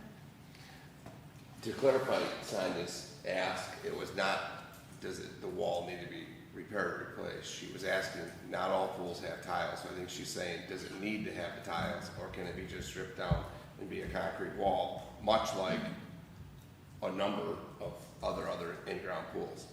And Mayor, to your question, you said, what's the temperatures, what does the council want? Like, we already decided that. So We've decided it multiple times, and the project just keeps getting delayed, which drives the cost up. You guys are running these numbers off a 2-year-old estimate now too, so like that whole, I think that, isn't that estimate dated for May of '24? Yeah, 24. I mean, if the tactic is to wait, drive the cost up, so that way till we get past the council's threshold is, I can't tell you what the tactic was and why it took so long for it to go out to bid. We're here now, and this is the cost here now, and I guess this is already been debated, but what is your threshold for saying this is doable and this is not? I don't know what that is. After going through this budget process and cutting critical line items out of our budget, to now have a discussion that we're already willingly taking part in going over cost of what we thought it would be, and then probably more after that, because we're probably looking at least $20,000 to $30,000 for accessories if we want to make this more marketable and appealing. So it's like, I don't know what threshold you have in your mind in which you say there's a percentage in which we will not go further because we're all going to pay for this. I don't think it matters where our threshold is at this point. I think it's, again, the direction of the council to go out and secure a bid for what it would cost to fix it and fix it the right way, and then we can decide what that is. It would be unfair for us to say, my threshold is a 30% overage, so that way you guys know, hey, run out and add a bunch of shit on it so it comes in at 40%, so that way we won't do it. Like, go out, secure the bid for what needs to be done, bring it back, and then we'll decide that point. And I don't think anything was cut out of the budget that would even remotely come close to anything pertaining to this pool. And then as far as the equipment and stuff, that was left in the budget, I recall. So those monies are available And, I mean, frankly, it should have been done 2-3 years ago when it was requested over and over and over by the council. So this right here is pretty much a dead horse. We're beating the hell out of it. All we're looking for is those costs associated with the repair, response to Alderman McCall's question, and we can add in there shrinking the footprint if necessary. And then once the city can get that information, then we can move on from there. And I guess we're looking at 2028 now for the pool. Okay. I'm ready to move on from this one. Okay, just one second. Shrinking the pool, that means you have to start over completely. So I think the other two items I'd be looking for would be, is there an existing covenant with New York State that covers the use of the money we've already expended? And what would be the estimated cost to deconstruct the pool and repurpose it for another usage? A ballpark, not to the, as Alderman Crawford says, the round numbers. I was shrinking the pool. So I don't think so. Yeah, the other thing I'd like to add too is, we discussed this time and time again. We took votes on this a couple years back. We all voted at that time to restore the pool because otherwise the splash pad would have been moved to where the place of the pool is now.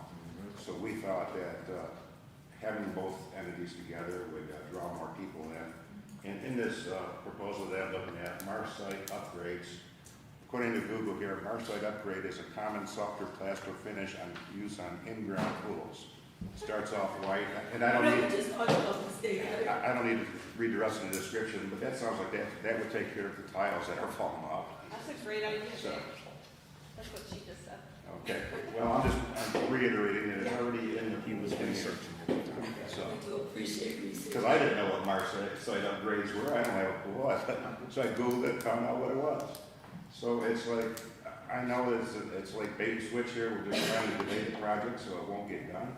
Let's just get it over with. We want the pool, the residents want the pool, so let's just do it. So I think what the council's asking is to get the bids in for what was on the original, like, design scope. Just with other projects in the past, I mean, even with the splash park, and you know, you go with obviously the individual, the low bidder, as long as they're reasonable, and they're, you know, Jim, have you given, are you able to share the bid information with the council? Yep, yeah, we had two bidders, I have a bid tab, we can send that out to you. That'd be great. Because obviously, CPL acting on our behalf should be following up with, you know, references and things like that. Because the worst thing we would want is to have the pool go under construction and be 3 years from now, where, you know, they're wrapping up. But in that conversation, is it not possible to just come up with some different alternates and change orders the same way that we do with any other project, whether it's to reduce the footprint, to shrink the footprint of the pool, to shrink the footprint of, I mean, it's $500,000, probably more by today's numbers, because this is 2 years old, of the pool deck for concrete.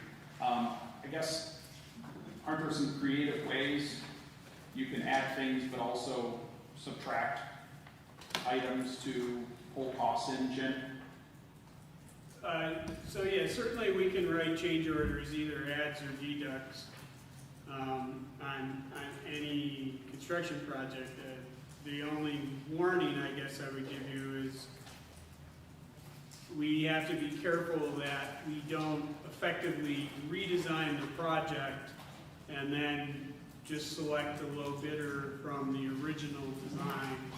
I think that would expose the city to a challenge from an unsuccessful bidder. And I would also like to throw out there, I know Alderman Anastasia said something, you know, about the additional money that we do have, that we excluded from the budget. And I know I'm sure the administration has earmarked some ideas for that, but we did receive additional monies of whatever, $500,000 from New York State. So we were talking about during the budget process, one-time investments. So as the council is considering this project, that's something to keep in mind as well. I just wanted to add one more thing. Correct me if I'm wrong, but I think we talked about this in November, and then again, just before the budget. And just before the budget, we were told that we were waiting to get more information from someone before we can put this out for bid, but then the bid is from 2024. I don't understand that process.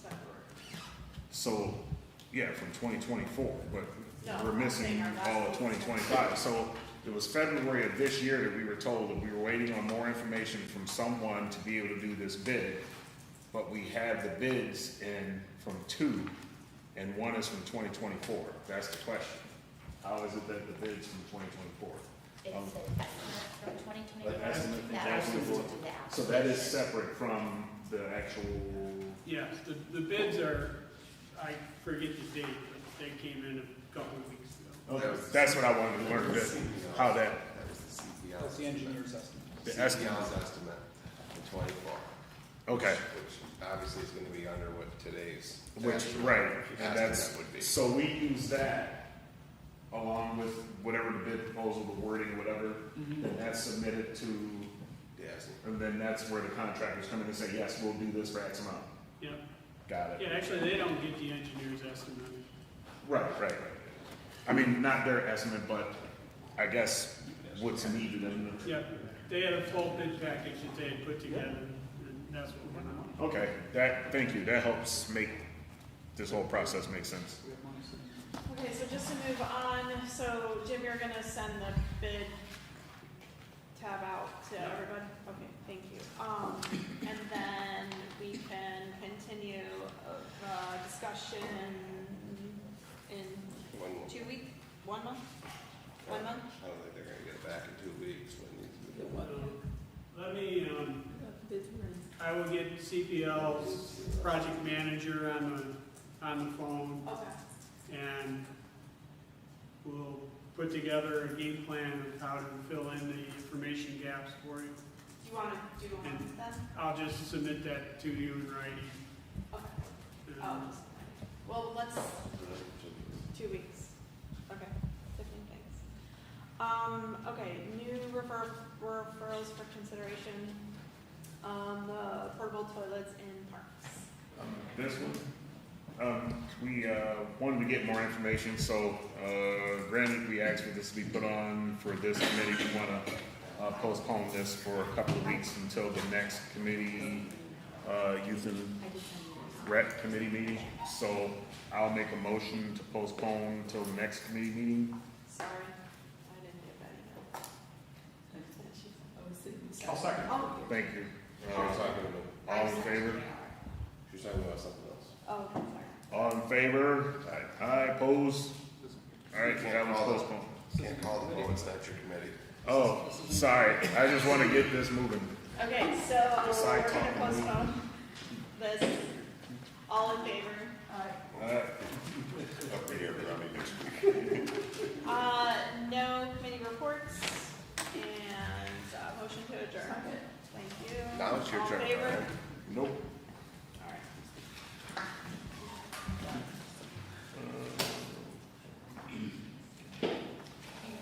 All right.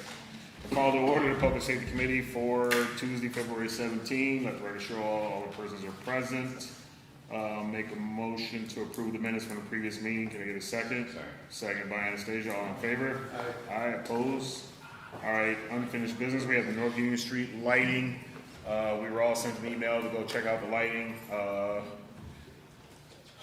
Down by CVS across from the mall near Key Bank area, there was a light head put up there, and I'm not 100% sure if this is phase 1, phase 2, or phase 3, but I'm assuming it's phase 1. Yeah, it's Okay. a new street light. Okay, so we should probably signify phase 1. So update from the city. So we had just the one head that we put up, we asked you to all go look at. Dave did go out with his meter. According to the meter, that head is providing roughly twice the illumination on the drive lane than the existing heads do.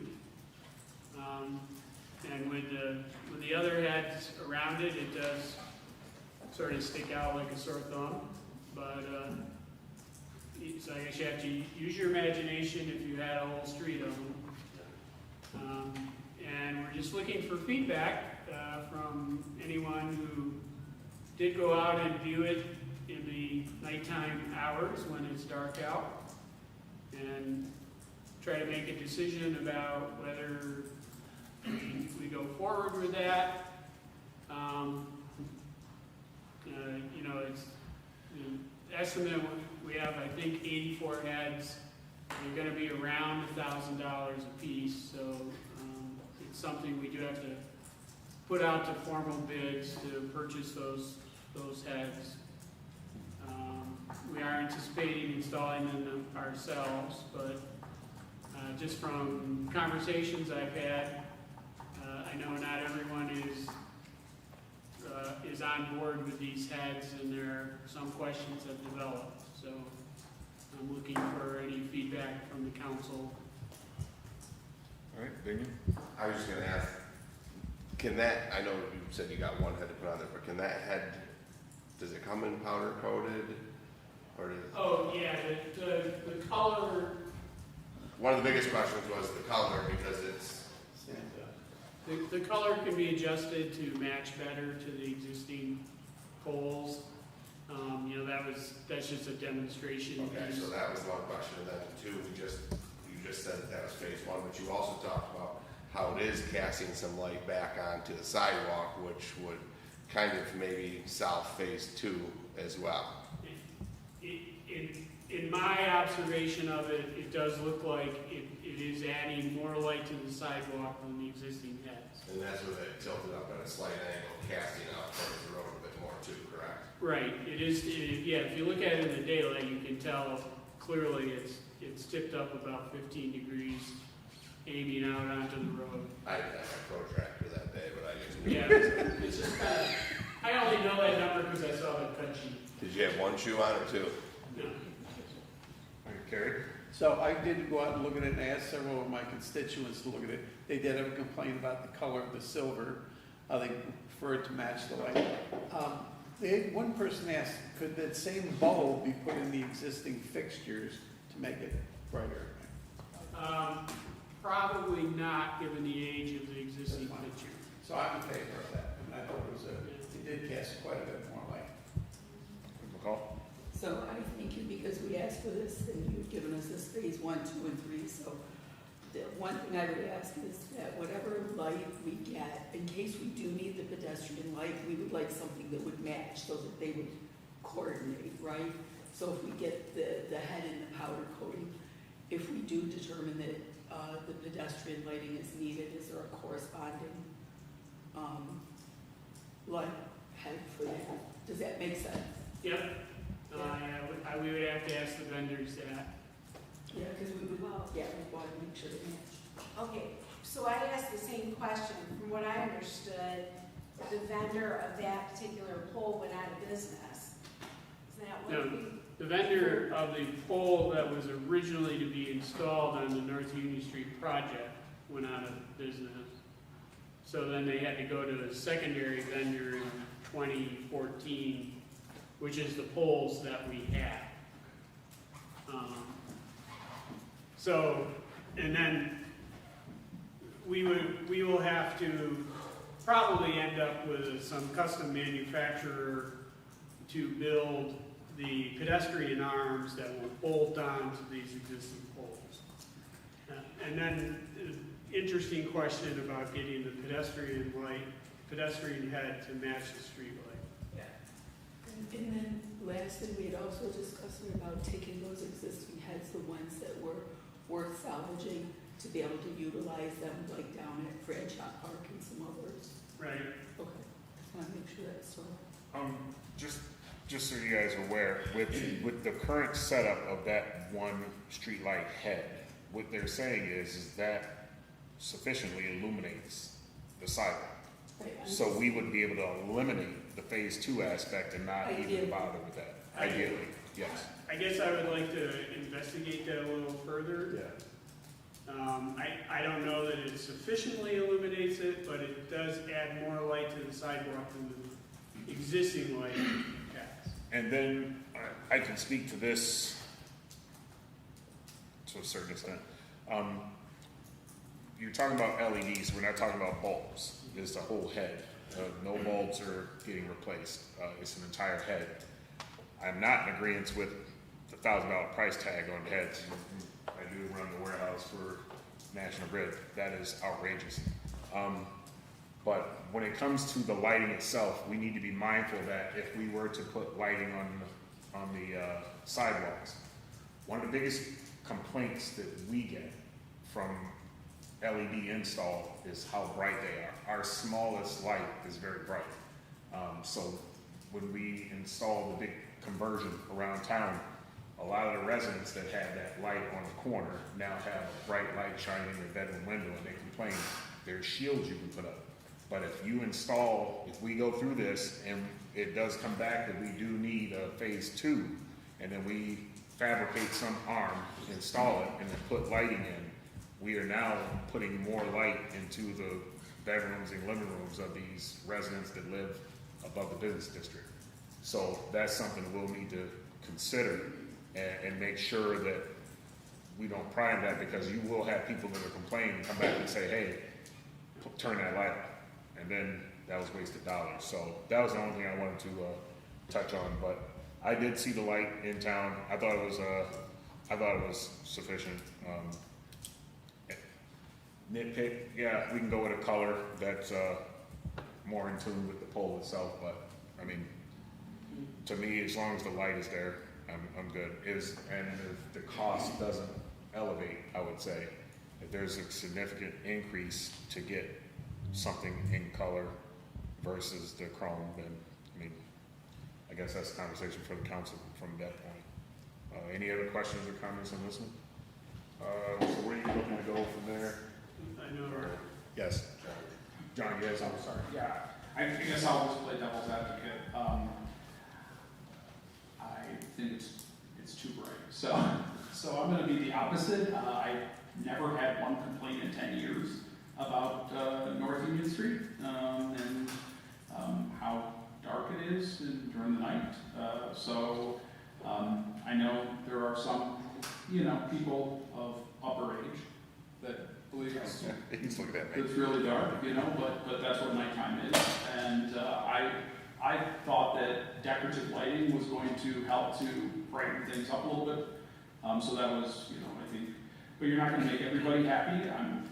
If the council decides to go down this path, be ready to get as Vernon just pointed out, be ready to get now the other half of people who are gonna say it's too bright, right? So you're talking about it's twice as bright, according to Jim, as what the existing lights are. Especially for people who are driving. So I found when I drove past it at the angle, I found it to be too bright. You're not gonna make everybody happy. I get that. So ageism is never a good look, let me start with that. And second, it wasn't just people who were old, it was the number of the business owners. And I can say, despite maybe falling into that category, that having talked to the business owners and ladies particularly, that it was very dark. And having gone in many other cities that it is significantly light, I think that it's worth it. We've heard from residents and we've heard from business owners that it's dark. So if we can do one thing that potentially fixes both, I think that's a win. Can I speak? So I took a ride down. I didn't see significant difference in how bright it was. But what I did see was when I pulled into CVS, it was blinding the angle on which it was. And we have not striped Union Street in quite a while with reflective striping. I think, you know, we talked about it today, and it's top priority, as far as I'm concerned, to get the striping done again on Union Street, so that when the headlights hit it, it will illuminate. I think that is part of the reason why it feels so dark. And as a business owner on Union Street, I value the lighting on the sidewalk more than anything. And I think that's where we feel like everything is so dark. It overall is a very dark street because we didn't incorporate the second part of those poles, which, you know, when I was on the DRI, that was very important to us that we made sure that those sidewalks were lit. So if I have any, you know, input in this, to me, it seems like we have to address the dark sidewalks, the striping, before we invest in changing all of these bulbs that I did not see, and I really tried, because I was hoping this was the answer. I don't see a significant difference. I think what the problem is the reach of these arms. They stop over the parking spots, and they illuminate the area, and that's the way that they're made, is to focus on, you know, we're never going to get it where it needs to be over the actual driving lane. So I don't want to make a mistake and think this is going to fix it when I don't see that. I hope I'm wrong if it's decided to move forward and change them all out, but I think at least let's try striping, the reflective stripes on the Union Street, and then we even talked about possibilities like some type of reflectors that can maybe affixed to the curb, you know, something that the plow hit, I don't know. But I think really, we can even see that over on East State, when they put all the reflective signs, when the headlights hit that, it feels like there's lights everywhere in that section, and I think we might see a little bit, you know, a little bit of that if we at least get our reflective stripes back. I just to say, Amy touched on the one thing where it's casted over the parking spots mainly, which I'll circle back to, but also don't mind her approach on the painting and the reflective. And I think that one thing that does help, and that some of the complaints did come from, I'm not discounting what Sonia said, but some of the complaints were because you couldn't see the people when they were crossing the road because the light's not casted into the road. Some of that was the montage of site hazards that existed through there, plus what Amy just discussed, which brings my question, Jim, because I was talking to Vernon about this.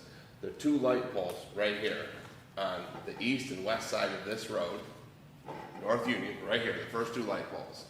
And the first light pole, south side of East State Street. The three of them ones have a different arm. All three of them arms actually come up and are manufactured with a tilt, which projects the light further into the road. But every other single arm is perfectly level to the ground.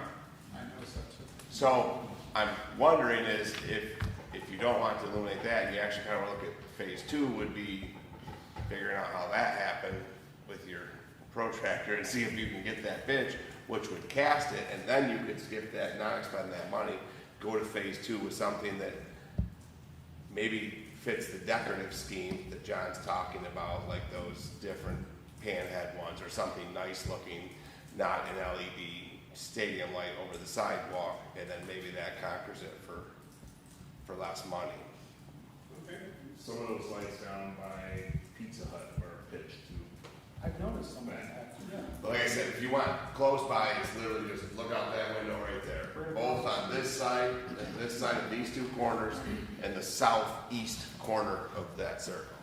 So, and then perhaps in place of that, you know, one of the things then, talking about pedestrians and that, is that we have the one illuminated area that is right by Beef and Barrel, but the more dangerous corner is right there on the corner of State and Union, and whether or not we could get a similar type crosswalk right there. Because I think that's what also business owners have said between that and then the one, between, it goes across towards the, post office. You mean like a flashing lights? Yeah. Okay. Yeah, so, I mean, I think there's different ways to accomplish the same thing.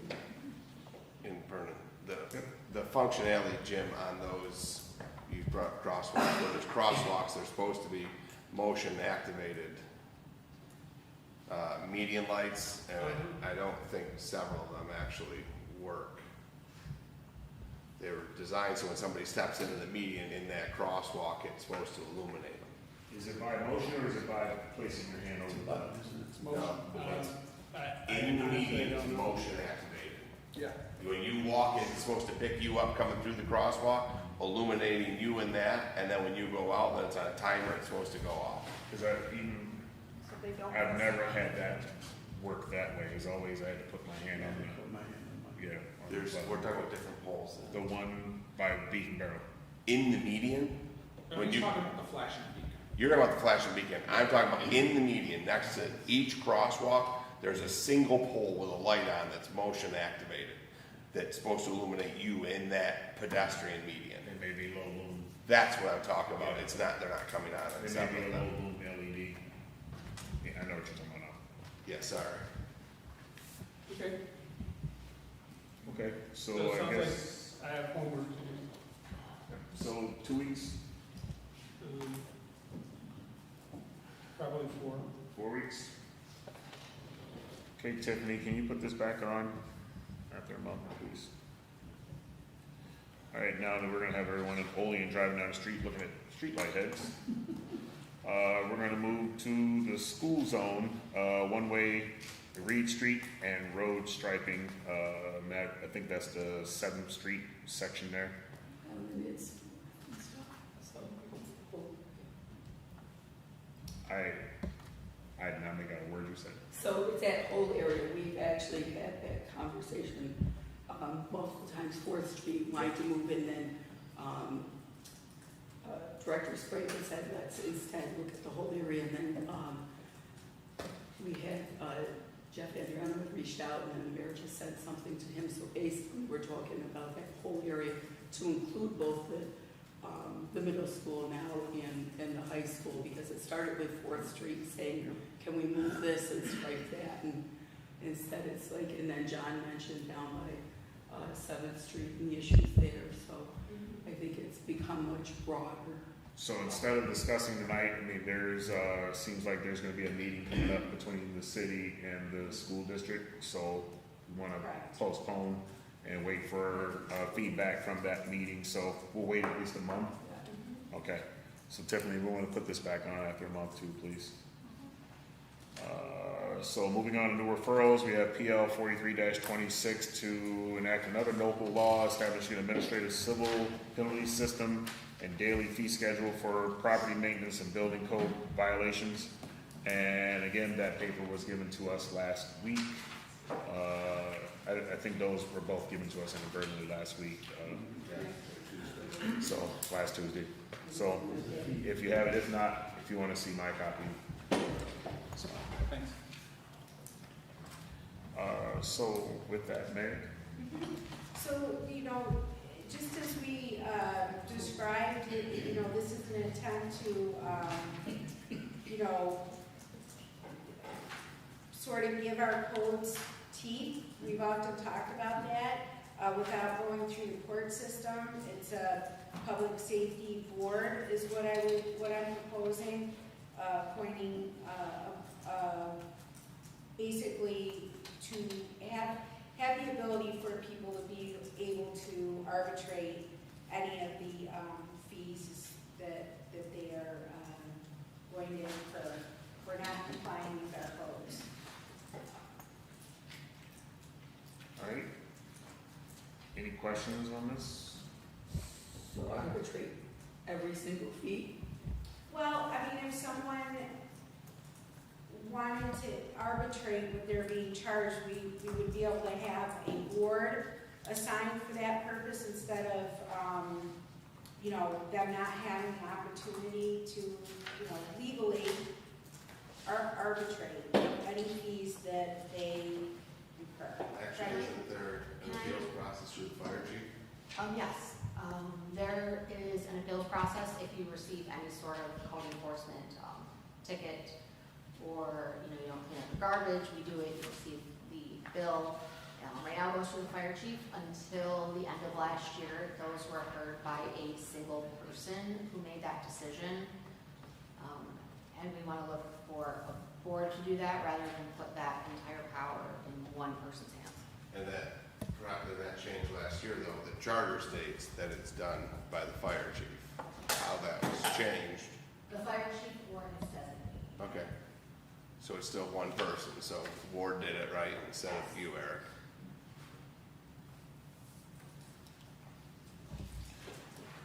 McCall? So, speaking of that, we need to go back to adjust the charter that was just worked on.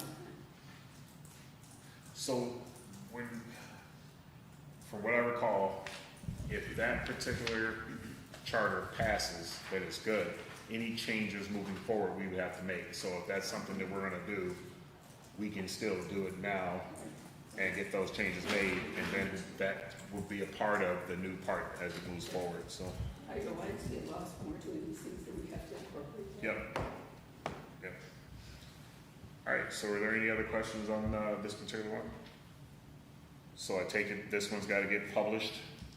This one is on for a public hearing, not on the 12th, on the 26th, Okay, the last regular meeting this month. and then, Lord, Yep. how can it be on for a public hearing if we haven't decided anything? it's not, because I was just about to say, all right, so in order for that to happen, I love how you and JR, boom, I'm getting there. So,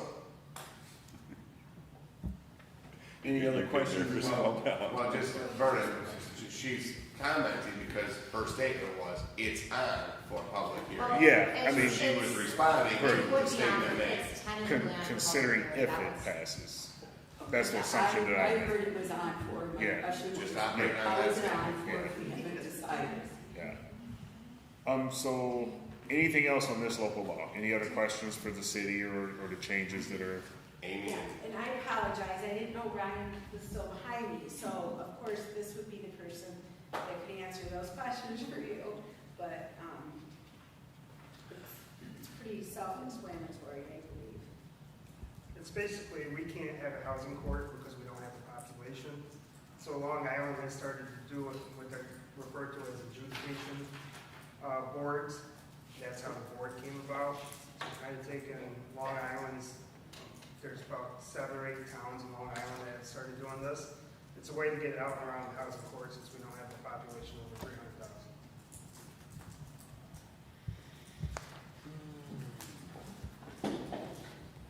All right. Just a quick follow-up question. Are these, the fee structures in there, are those current on our books, or are these additions? No, since this is a whole new administration fee, those are new fees. Okay, yeah, 100% on board with that. Because right now we rely on the court systems in New York State to set the minimums, besides what we have in the whole ordinance. All right, with that, I'll entertain a sponsor. Sponsored by McCall, second by Crawford. All in favor? Aye. Aye, opposed? All right, moving on to 2025 Cat County Hazard Mitigation Plan.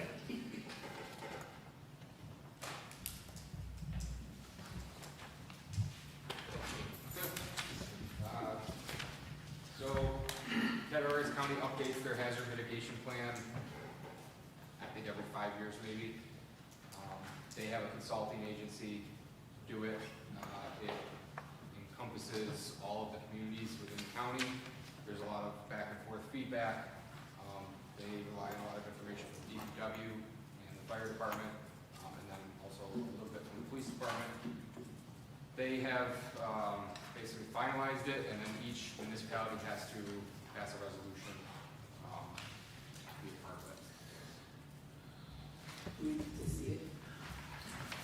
It is on the Cataraqui County website. It is 2,000 plus pages. City of Olean is 63. Okay. And is it still 2025 or is it 2026? we're gonna vote on the last year plan? Or is this a typo? No, it was last year's plan. So the municipalities have to vote to adopt a plan that's, it's only 5 years. It's every 5 years, got it, thank you. Okay. We should read those 63 pages. You know which 63 pages they are? If you go to the Catarsis County website, it's separated out, all the links for each municipality. All right, so there's nothing we need to do here, it's just gonna come as a PL? Okay. One question, is there any financial obligation on us for complying with this? That's a quote. All right, thanks, chief. All right, approval of committee reports, we have none. I'll make a motion to adjourn, can I get a second? Second by Anastasia, all in favor? Aye, opposed, we're adjourned. Call to the City Operations Committee, let the record show that all members are present. I'll make a motion for the approval of the meeting, February 17th, 26th, and second. Second. Seconded by Alderman. Ken. No, that's what I was just looking for. Speak up. Dave, say, he can't. No. All right, well, yeah, sorry. I heard you say second, that's what I did say that. 17 years, you know how it works. Seconded by Alderman Anastasia, all in favor? Aye. Opposed? Under unfinished business, well, I don't believe that this is unfinished, correct? This is on for the first time. It was discussed, It was? not in this committee, it was discussed previously. Okay, just checking, thanks. Fund transfer between departments. This is resulting from the meeting with the state auditors and clarifying that, so that way for fiscal responsibility, looking at possibly a PL that talks about council approval to move from various departments, meaning that when you looked at the budget, each box, 8320, 8570, whatever the respective line is, treat that as a department, and moving money from 8320 to 8570 would take council approval, not just from streets to sewer or something like this. It's to actually bring it right down, so it would treat each box that you saw in your budget as a department. Is there any questions?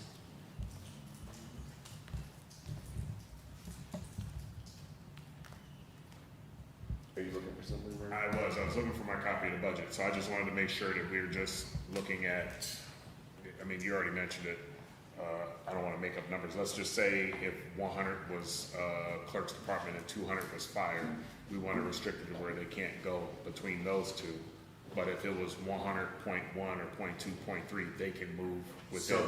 So if we pretended that 8320 was the auditor's office. Yep.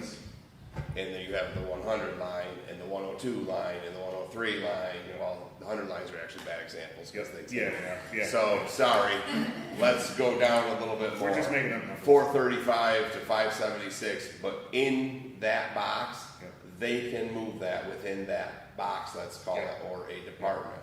If it's going from auditors, office supplies, to parks, mowing blades line, they can't do that without council approval. Yep, that's what, just wanted to know. And I think the language that's in the charter states that it's, if the department's under an officer, right? So I think an example, because I don't know if they could do that in that example you just gave, right? So you could do it between police dispatching and police patrol, right? So if the police chief is the department head. So you're right, John. Because it's in the charter, I don't think you could move it from parks to the auditors, right? So as an example, yes, under the control of that department head. So streets maintenance Jim could move money from street maintenance to parks. Right. Right, but we're gonna just say that we're gonna treat each box as a department. Correct. And that would take care of the whole thing. So then water, sewer, They're separate. they are separate, but each box you have Distribution. sewer maintenance to distribution, each one of them, you would need council approval to move the money across lines. Anything else on that? So, do you have any what to prepare the PL? Appeal next week is not the referral, and it will have to be published, so you'll see the resolution in a month. Okay, could you send that out ahead of time just for review? Just Oh, make yeah. sure the language is there, so that way if we have to amend it quickly or change the proposed one that we can, please and thank you. It's gonna be amendment to that section in the ordinance, correct? Yes. Okay. Yeah, and you're gonna review it then? Yeah, we'll review it to make sure Okay. that we have it, I'll share it, so that way we know it's what we want, and that way we don't go back and forth. Anything else on that, or are we good? Okay. Salt shed, city garage. Jim, is this going to, should this just be skipped over because of the multi-facility, or do you have something particular to this only? Excuse me, yes, they're very closely related, so I guess can start here and then Okay. maybe we'll skip over the other one.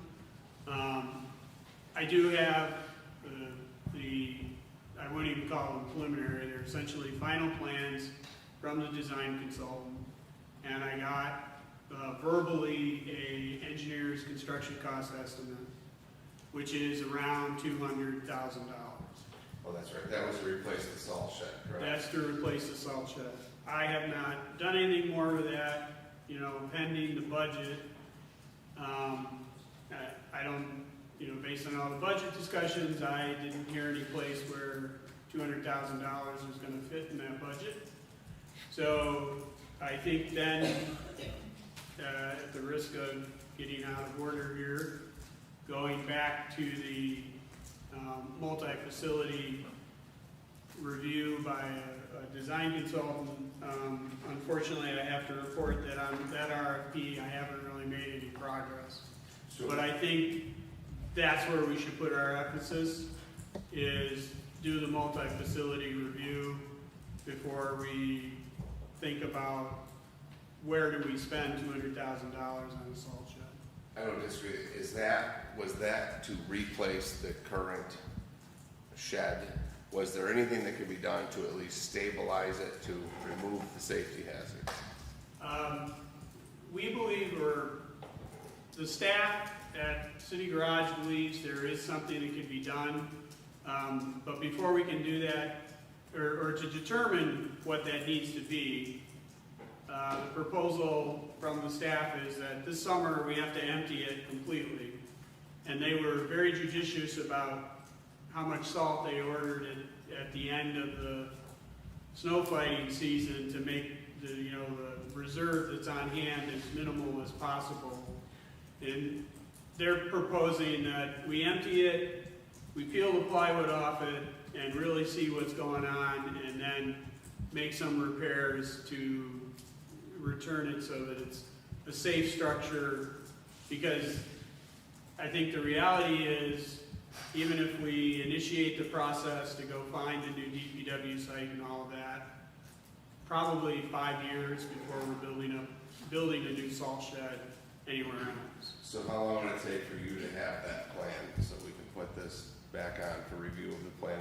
It sounds like the better way to go about it, I don't want to speak for everybody, would be to just stabilize the current. Yeah.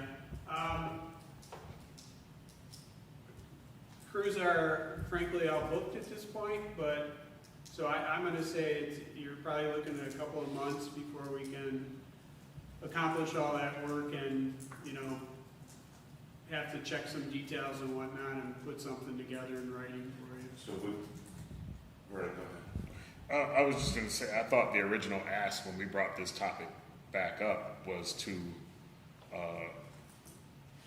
repair and stabilize that salt shed and open up the sidewalk, because the sidewalk was closed.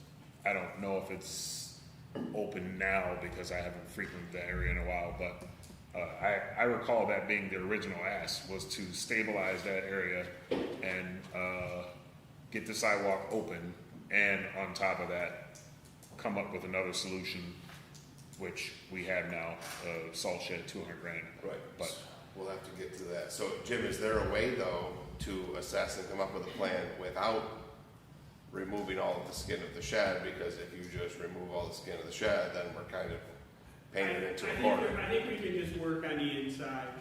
I think if we get it emptied out, I guess I don't really know what all is on the inside walls of it. We obviously, we only need to remove the cladding on one side or the other so we can see the cavity. And also, we don't need to remove it all at once. So then if we put this out for 2 months, and that time you should be able to have a plan and a cost ready for us, so that way, that would leave you May, June, July, then that would give you a couple of months to actually fix it before you have to put the salt back in. That would be the whole, yeah. Looking for more than hope, Jim. So, we'll put that on for 2 months, please, Tiffany. So Jim, while you're right there, ash tree removal. That's the ash tree, the one capital fund. I think that was to see where we were at with total inventory of ash trees. Mm-hmm. And then the second thing was a reimbursement issue, correct, Tiffany? It was a discussion that we had already had maybe a couple months ago on an ash tree in the subway. Yes? Okay. So Jim, on the ash tree capital fund, the inventory, I can't remember now, it's been so long since Director Thompson told us how many ash trees there were. Where are we in relation to the total number of trees that there were to where we are now and funds remaining? The last total count I heard was approximately 65 remaining. That might have gone down a little bit because I think we did take a couple out of one of the parks, but it's not far off that number. And the capital fund, if we were going to pay for all of them in total out of the capital fund, it would, I think the capital fund was down to 49,000, shooting my memory. So it would not cover all 65 trees. But then we have the conversation about if it's a tree in the subway, who pays the bill? Have that conversation with the wrong guy. So that one, so first, capital fund 235 ash tree removal as of 3/31 was 37,247. Yeah.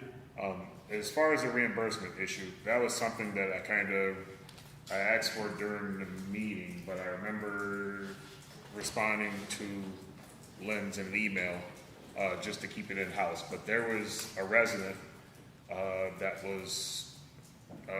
paid part of the removal, and we asked the city to find out if the tree was included in that list to be removed, because if so, then we should be paying the full amount, and if not, then everything was good. No, it was wrong either way, if I remember correctly. Paid from the other tree. It should have been paid from the other tree fund, not the capital fund. Yes, so that was the, Well, there was the questions, you're right, I remember it. Yeah. The question was, Jim, were the ash trees in subways included in the ash tree inventory citywide? My knowledge is. So then if that's the If case, that's the case, the ash tree fund should have paid that in totality. yes, And the resident should not have been charged. and that resident would be entitled to the refund. And that was the ask at that time that I made an assumption that it was taken care of. So then what do we need to do in terms of the reimbursement conversation? Well, Can I just interject and ask why? Did we get a grant to take down those ash trees, or was that money that the council earmarked? We earmarked it with capital fund based on Director Thompson's inventory, and that we were paying for the full removal of any ash trees in the city. So what I recall was the removal that the city was, we committed to taking down any ash tree that was our responsibility. I don't distinctly recall saying we're gonna, guess when I voted for that, I was under the impression, I think some of us, that this was to take down ash trees in our parks and on city properties, and that if any ash trees were on individual subways, the tree program, or at least the policy, would still be in effect of a 50-50 split. So that's just how I remember it. Yeah, it was, I remember it being discussed that it was any ash tree on any city property was inventoried, and the subway is city property. So it was calculated in that project for the removal of the ash trees. There was never any conversation delineating between that and then, I know what you're saying, but it was just, the inventory was any ash tree on any city property, which that includes the subway. So that should have been accounted for because that was being treated as a different thing because of the ash tree problem. So, and then taking into consideration, let's say you're 100% correct. If that's the case, then that money was then pulled from the wrong fund. 100%. Because it should not have come out of the ash tree fund, it should have come out of the tree removal, which is done half and half with their constituents. So, I understand where you're coming from that, but I guess I wouldn't, you're talking about two buckets of money versus a policy. So if a policy is a tree's in the subway, regardless of what it is, if it's an ash tree, then the city has a responsibility, so the city's half should come out of the ash tree fund. If it's an ash tree, but it's still in the subway, so it still bears, per our policy. but the money was set aside, as you just stated, the money So was after set the trees- aside for the trees for the parks and city owned or whatever. So Okay. if that's the case, Okay. then we're taking money from the wrong fund. That's all I'm saying is, because later on down the road, we've already heard we don't have enough money in there, so we're gonna put more money in there, so. And also, I agree. but also to your point, John, that tree removal thing was like for dead trees and stuff like that. This was also an extenuating circumstance where it was just, we were taking all the ash trees, that's what the county decided, so, like. They are dead, right? Like most of those ash trees are like half dead, aren't they? No, they didn't take quality, because there was no forester or arborist. It was just a policy set forth or a project set up by Director Thompson that we funded on that recommendation to remove them all before there was issues. So I don't know what the health of that tree was. They should know. The survey had the health of all of the trees and the ones that were potentially teetering on death, whatever. But I do recall that they have a detailed inventory of every last tree in the city, and they know what needs to come down and what doesn't. Maybe we should have that tree committee meet at some point again. I mean, they can meet again, but they're not even discussing this. I know, but since it's never met, Yeah. maybe we should have the tree committee. Not in the past 3-4 years, anyway, That's that I it. recall. And I don't think anybody's updating that inventory. Yeah, exactly. It got So all it's that another- work got done, and I don't think it was, is that correct, Jim? Is anyone updating the tree inventory? I don't think we've actually been updating the inventory. The streets and parks maintenance supervisor definitely works with it, Yeah. but as far as maintaining that spreadsheet, no, not to my knowledge. You paid a lot of money for that survey, so you would think that.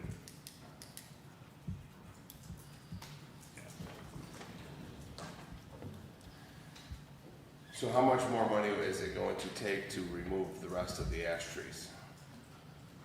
And I guess then the other question is, why was it, if we put enough aside to remove them, how is it so far underfunded now?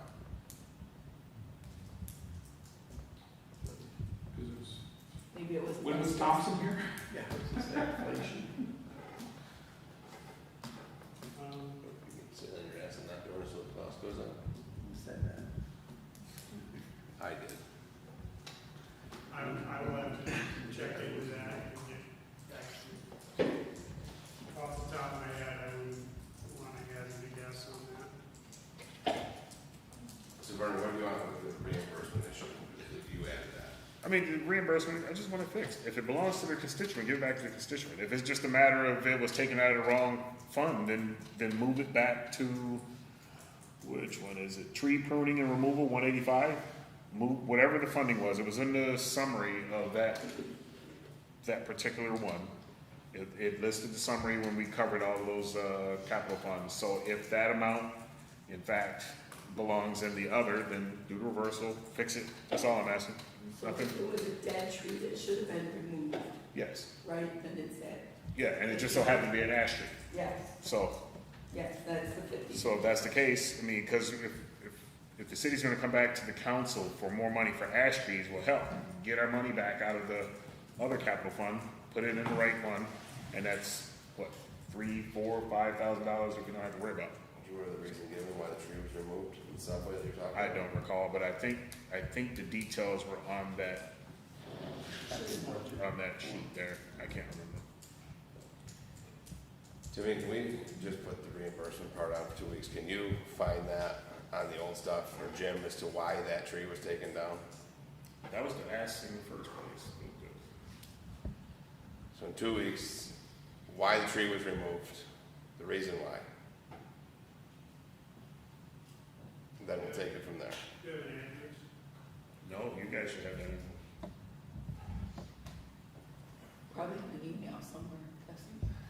I mean, I probably have the email, but it It should be on the bottom of that expense Yeah. because they were charged, so it should be there. From what I learned over budget season, if he goes to that line, opens up the capital fund, it should list everything that they paid out. There should be an address, the details, and the whole 9 yards. So I think it's just a matter of getting with the city auditor and getting that information. Good then? Yeah, Okay. just the reimbursement issue. Reimbursement issue, the address, and the reason as to why it was taken down to begin with. Got it. The determination, who determined it. Paperless water bills, Vernon, this was you? Yep, so paper. City wastes too much money on paper. I mentioned this before. I went and checked my mailbox the other day because I'm so used to coming in. Tiffany spoiled me. I come in here and I get my paperwork from her. One day I went to my mailbox and I had literally a half a ream of paper in there of all of this stuff that's printed. And I just think that we need to focus on not using so much paper in the city level and then we're not increasing that budget line every year. On top of that, with the water bills, we are still holding hands of our residents, I'm gonna say.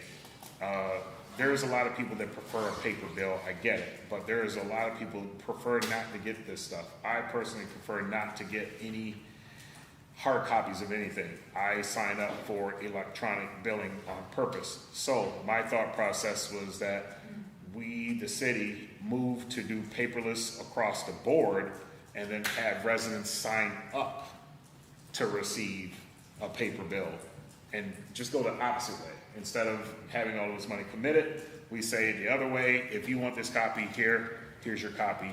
And then you'll have less people, less printing, the whole 9 yards. I think there's a significant savings there, especially, like I said, considering how much money we spend in paper products across the board, each department. That'd be, What's that? she was I was just waiting until you were the, done. Because you were talking rattling on about paper, but you started out with, I love it when Tiffany hands me my papers when I walk in. I gotta get the backstory. Well played. I love paper, except for paper to you. Paper. I was gonna say the greater savings there is quite honestly the postage. So I would recommend, I know that there's a couple of things that I get this, if I want to get paper copy, it costs me $1.99. I'm not even suggesting that, but I do think that it should be an opt-in for paper Yes. versus us opting out. And that cost savings is really in the postage, not in a ream of paper so much. And the staff time. You got something to say, Jerry, or you're just waving to me? If I could Yes. just say, the only thing about just saying paper as your secondary option, we would have to have email addresses for everybody first. Because otherwise we wouldn't have anywhere to send that email. So if they don't give you an email. So as part of that option, then, if you choose, yes, you want the copy, then you gotta provide a legitimate email address. Sounds reasonable? No, Easy he's- HTML code? No, he's saying, no, you're going backwards. He's saying that if you want to go to paperless, Right. you need an email address for everybody right now. Okay, yeah, okay, yeah. So he's saying, how are you going to get those email addresses so that you can go paperless? Yeah. And I know we've discussed this before. as far as the paperless go, I know, I remember you asked before if there was a way to discount. We really can't discount for paperless. Yep. The only thing you can really do is charge for paper, put a charge on it. Right, well, that was gonna be my secondary, but it seemed like everybody was nodding on the, just opt in or whatever, and call it good, so. What would you like to do? I mean, I personally would like to see the city move forward with that, but, I mean, I'm one of seven. No, it's your things, that's what I'm asking you, what would you see?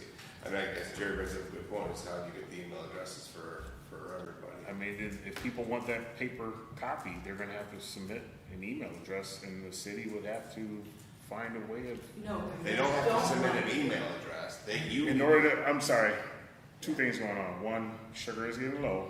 Two, I know what you're saying, make it happen.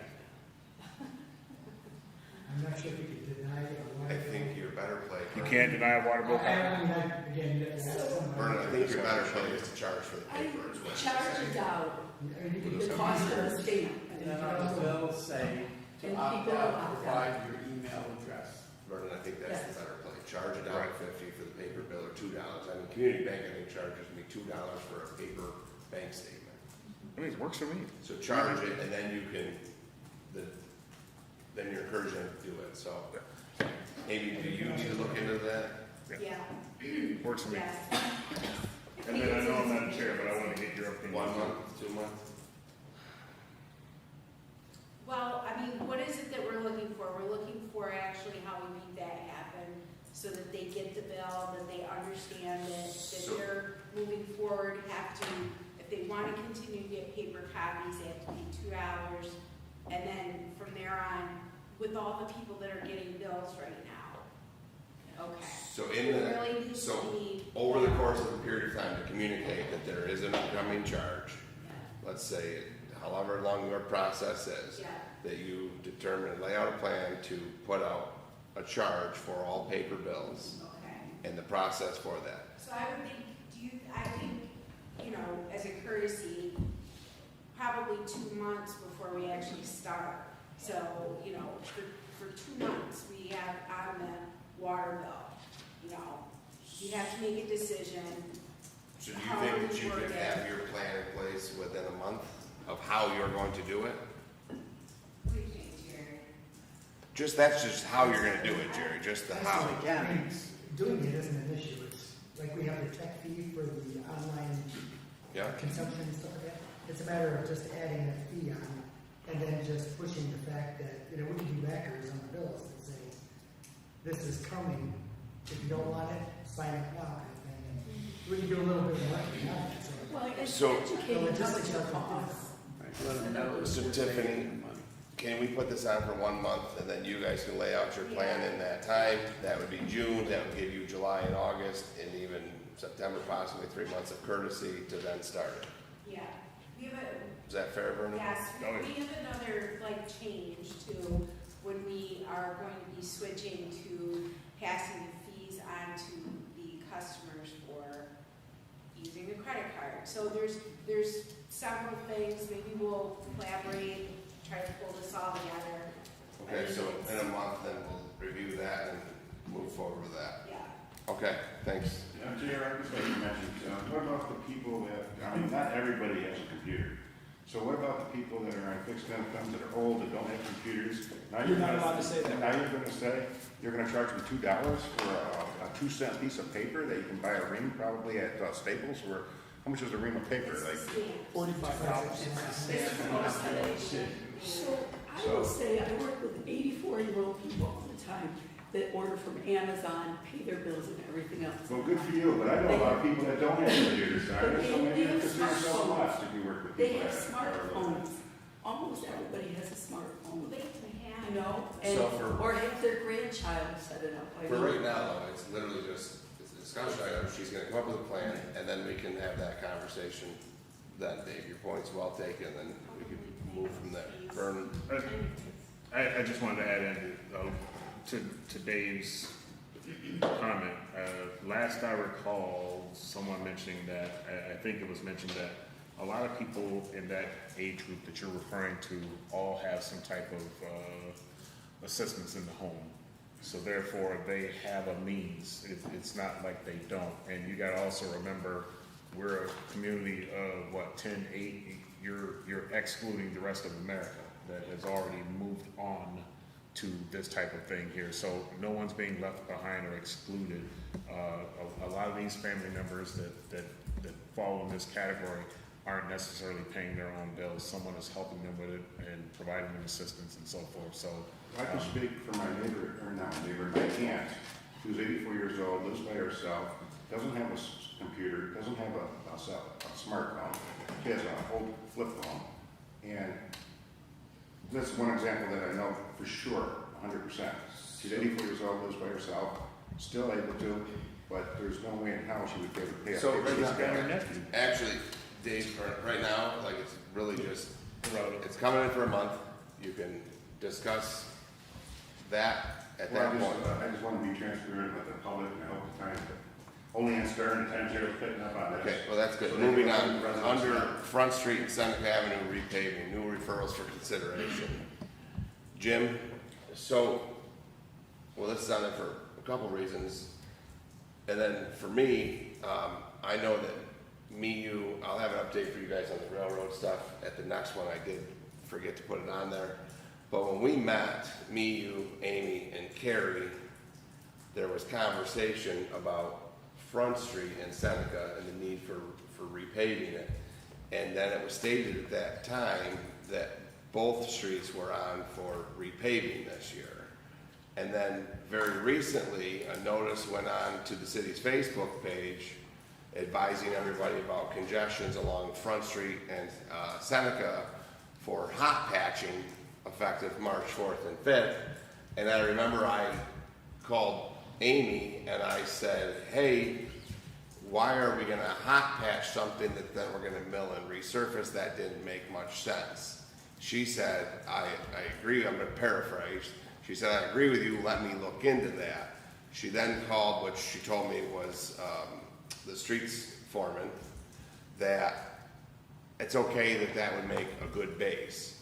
I, at that point, didn't want to, talking to Amy today, I didn't want to like argue that, but I was thinking to myself, like, it's not really a base if you're going to mill it back up and then resurface it, but I just thought, she also stated that, I think he said that it might be later in the year was the expectation. Now, today, like, I saw the chips in, I think Amy's going to give it away because I had asked her about that. Seneca Street is listed on there from front to effectively King. It's broken up into two things, but Front Street's not on there. I asked her, she did confirm that it was stated a couple of different times, so I'm kind of wondering where we're at with that, because the conversation was, hey, it needs a full redevelopment, we acknowledge that, but we counted out the years, and I think you even said that it would probably be 7 years. The patchwork quilt down there is not gonna last 7 more years, it doesn't even last 7 months. The street needs to be resurfaced minimally to get by. It's one of the easiest top 5 streets in the city of Olean, and it's been neglected for probably 2 decades. So I'd like to know how it went from it was being resurfaced to now we got some new patches. Well, so I think the initial comment, frankly, was just an error that it was on the list. So for that, I guess we all owe you an apology. Front Street is admittedly bad. The other streets we have on the list to be resurfaced this year are judged to be worse. And, you know, the long-term redevelopment of Front Street, I think we would all love to see that happen, but I agree with you, it's many years out. So we're doing what we can on Seneca Avenue this year, and still taking care of some other streets. If we want to make a decision to, like, we're gonna completely mill and fill all of Front Street in a given year, that's a huge chunk of our resurfacing program. Might be all of it, quite frankly. So that's a big commitment that we have to talk about, because it would have repercussions across the rest of the city with stuff that doesn't get done. But you know, that's the decision-making process that we're supposed to arm wrestle with, so. So, Vernon, I just want to respond real quick. I appreciate the apology. You're not just apologizing to me, you're apologizing to the person that A, lives along that street in that area or travels that street. It's a much larger apology. 2, your choice of word was that the others were judged to be worse. I would challenge you to find me too many streets worse off than Front Street alone, because I saw the other North 15th, North 4th, a lot of numbered streets. There are maybe a couple of streets worse than Front Street. So, poor word choice. And also, we also talked about the idea of on the, I don't know what you call them, ancillary streets, so the avenues, on maybe looking at a plan for using like a company like Soup Coat that comes in and oil and stones them, because that would make that money go a little bit further. It was kind of disappointing to learn that basically we said we don't want to do that and that we're just going to do it the old way. We're talking about money being tight, but we're not looking at ways to consciously try to stretch that money. John has talked many times, and I've talked about how we used to partner with that, with the county, or town was it, John? I don't remember, it doesn't matter. But we partnered with to try to stretch that money. And Director Ring at the time actually proved that that worked, so I'm not sure why we're so hesitant on that. But Vernon? To the tar thing, I was never a fan of that. Maybe the smaller streets, not on the larger roads. Going back to this, Jesus, I knew this was gonna happen.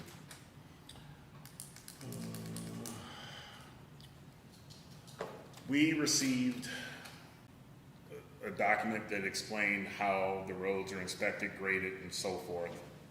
And yet, I don't understand how Front Street isn't number 1 each year on the list, as Jared mentioned. But also, considering the statement that DPW director just made, may have summed it up altogether. The fact that the road costs so much may be the reason why the city has punted for so many years, that they continuously try to get as many streets as they can off of the others, but yet we're neglecting one of our arteries in the city.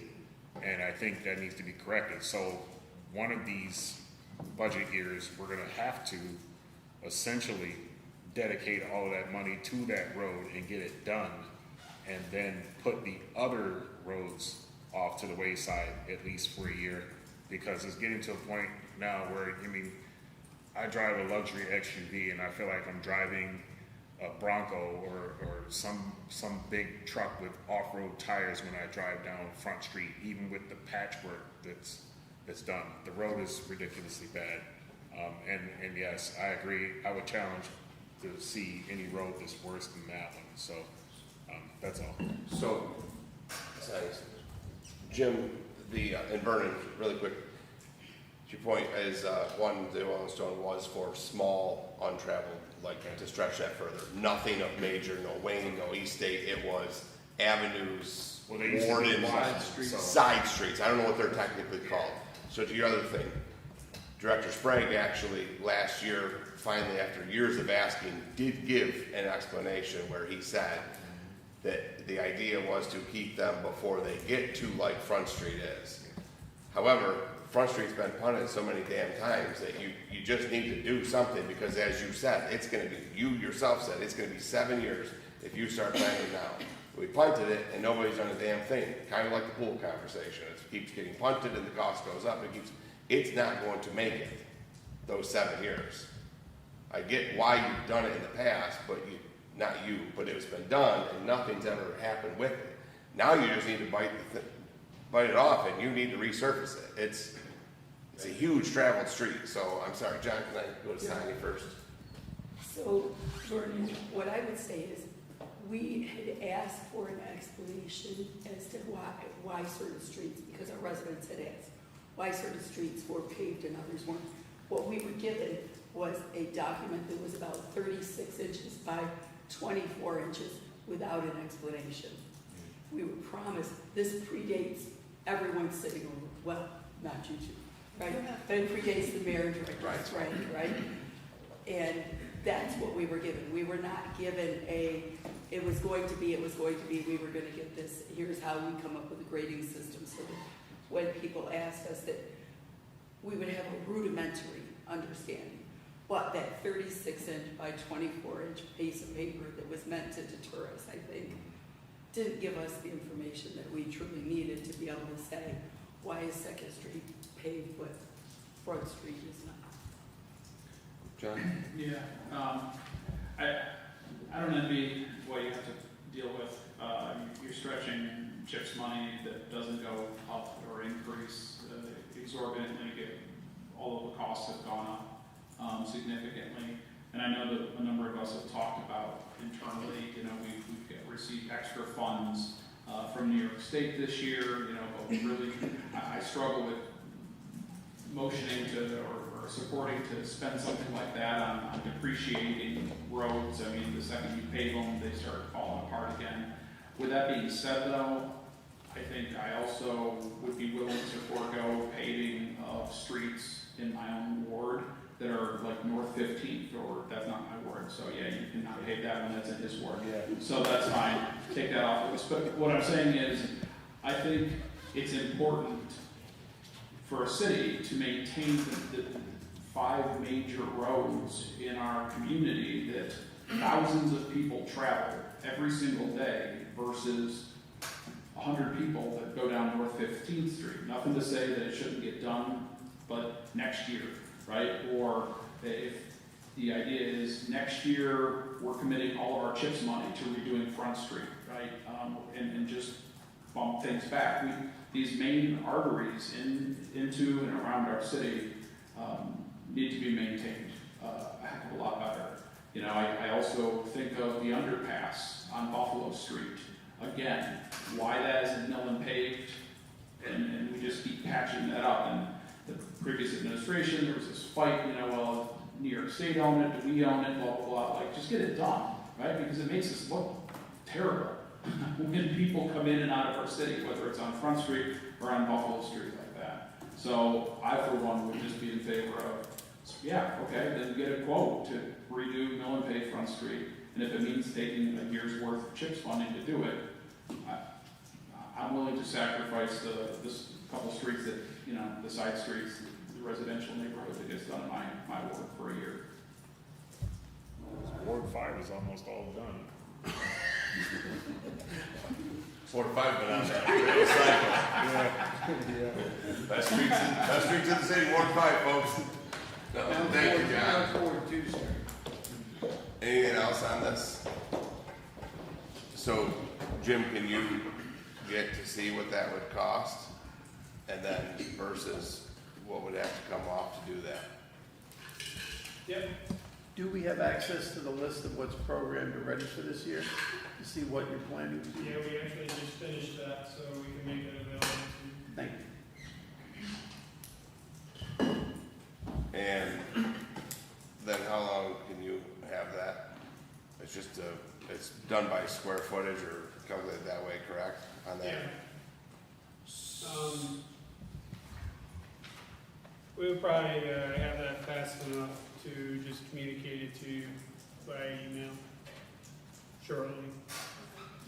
Okay, I appreciate that. I'm still gonna stick it on for 2 weeks just in case. Yep. That way we need to discuss it, and then I'll look forward to your email ahead of that, please and thank you.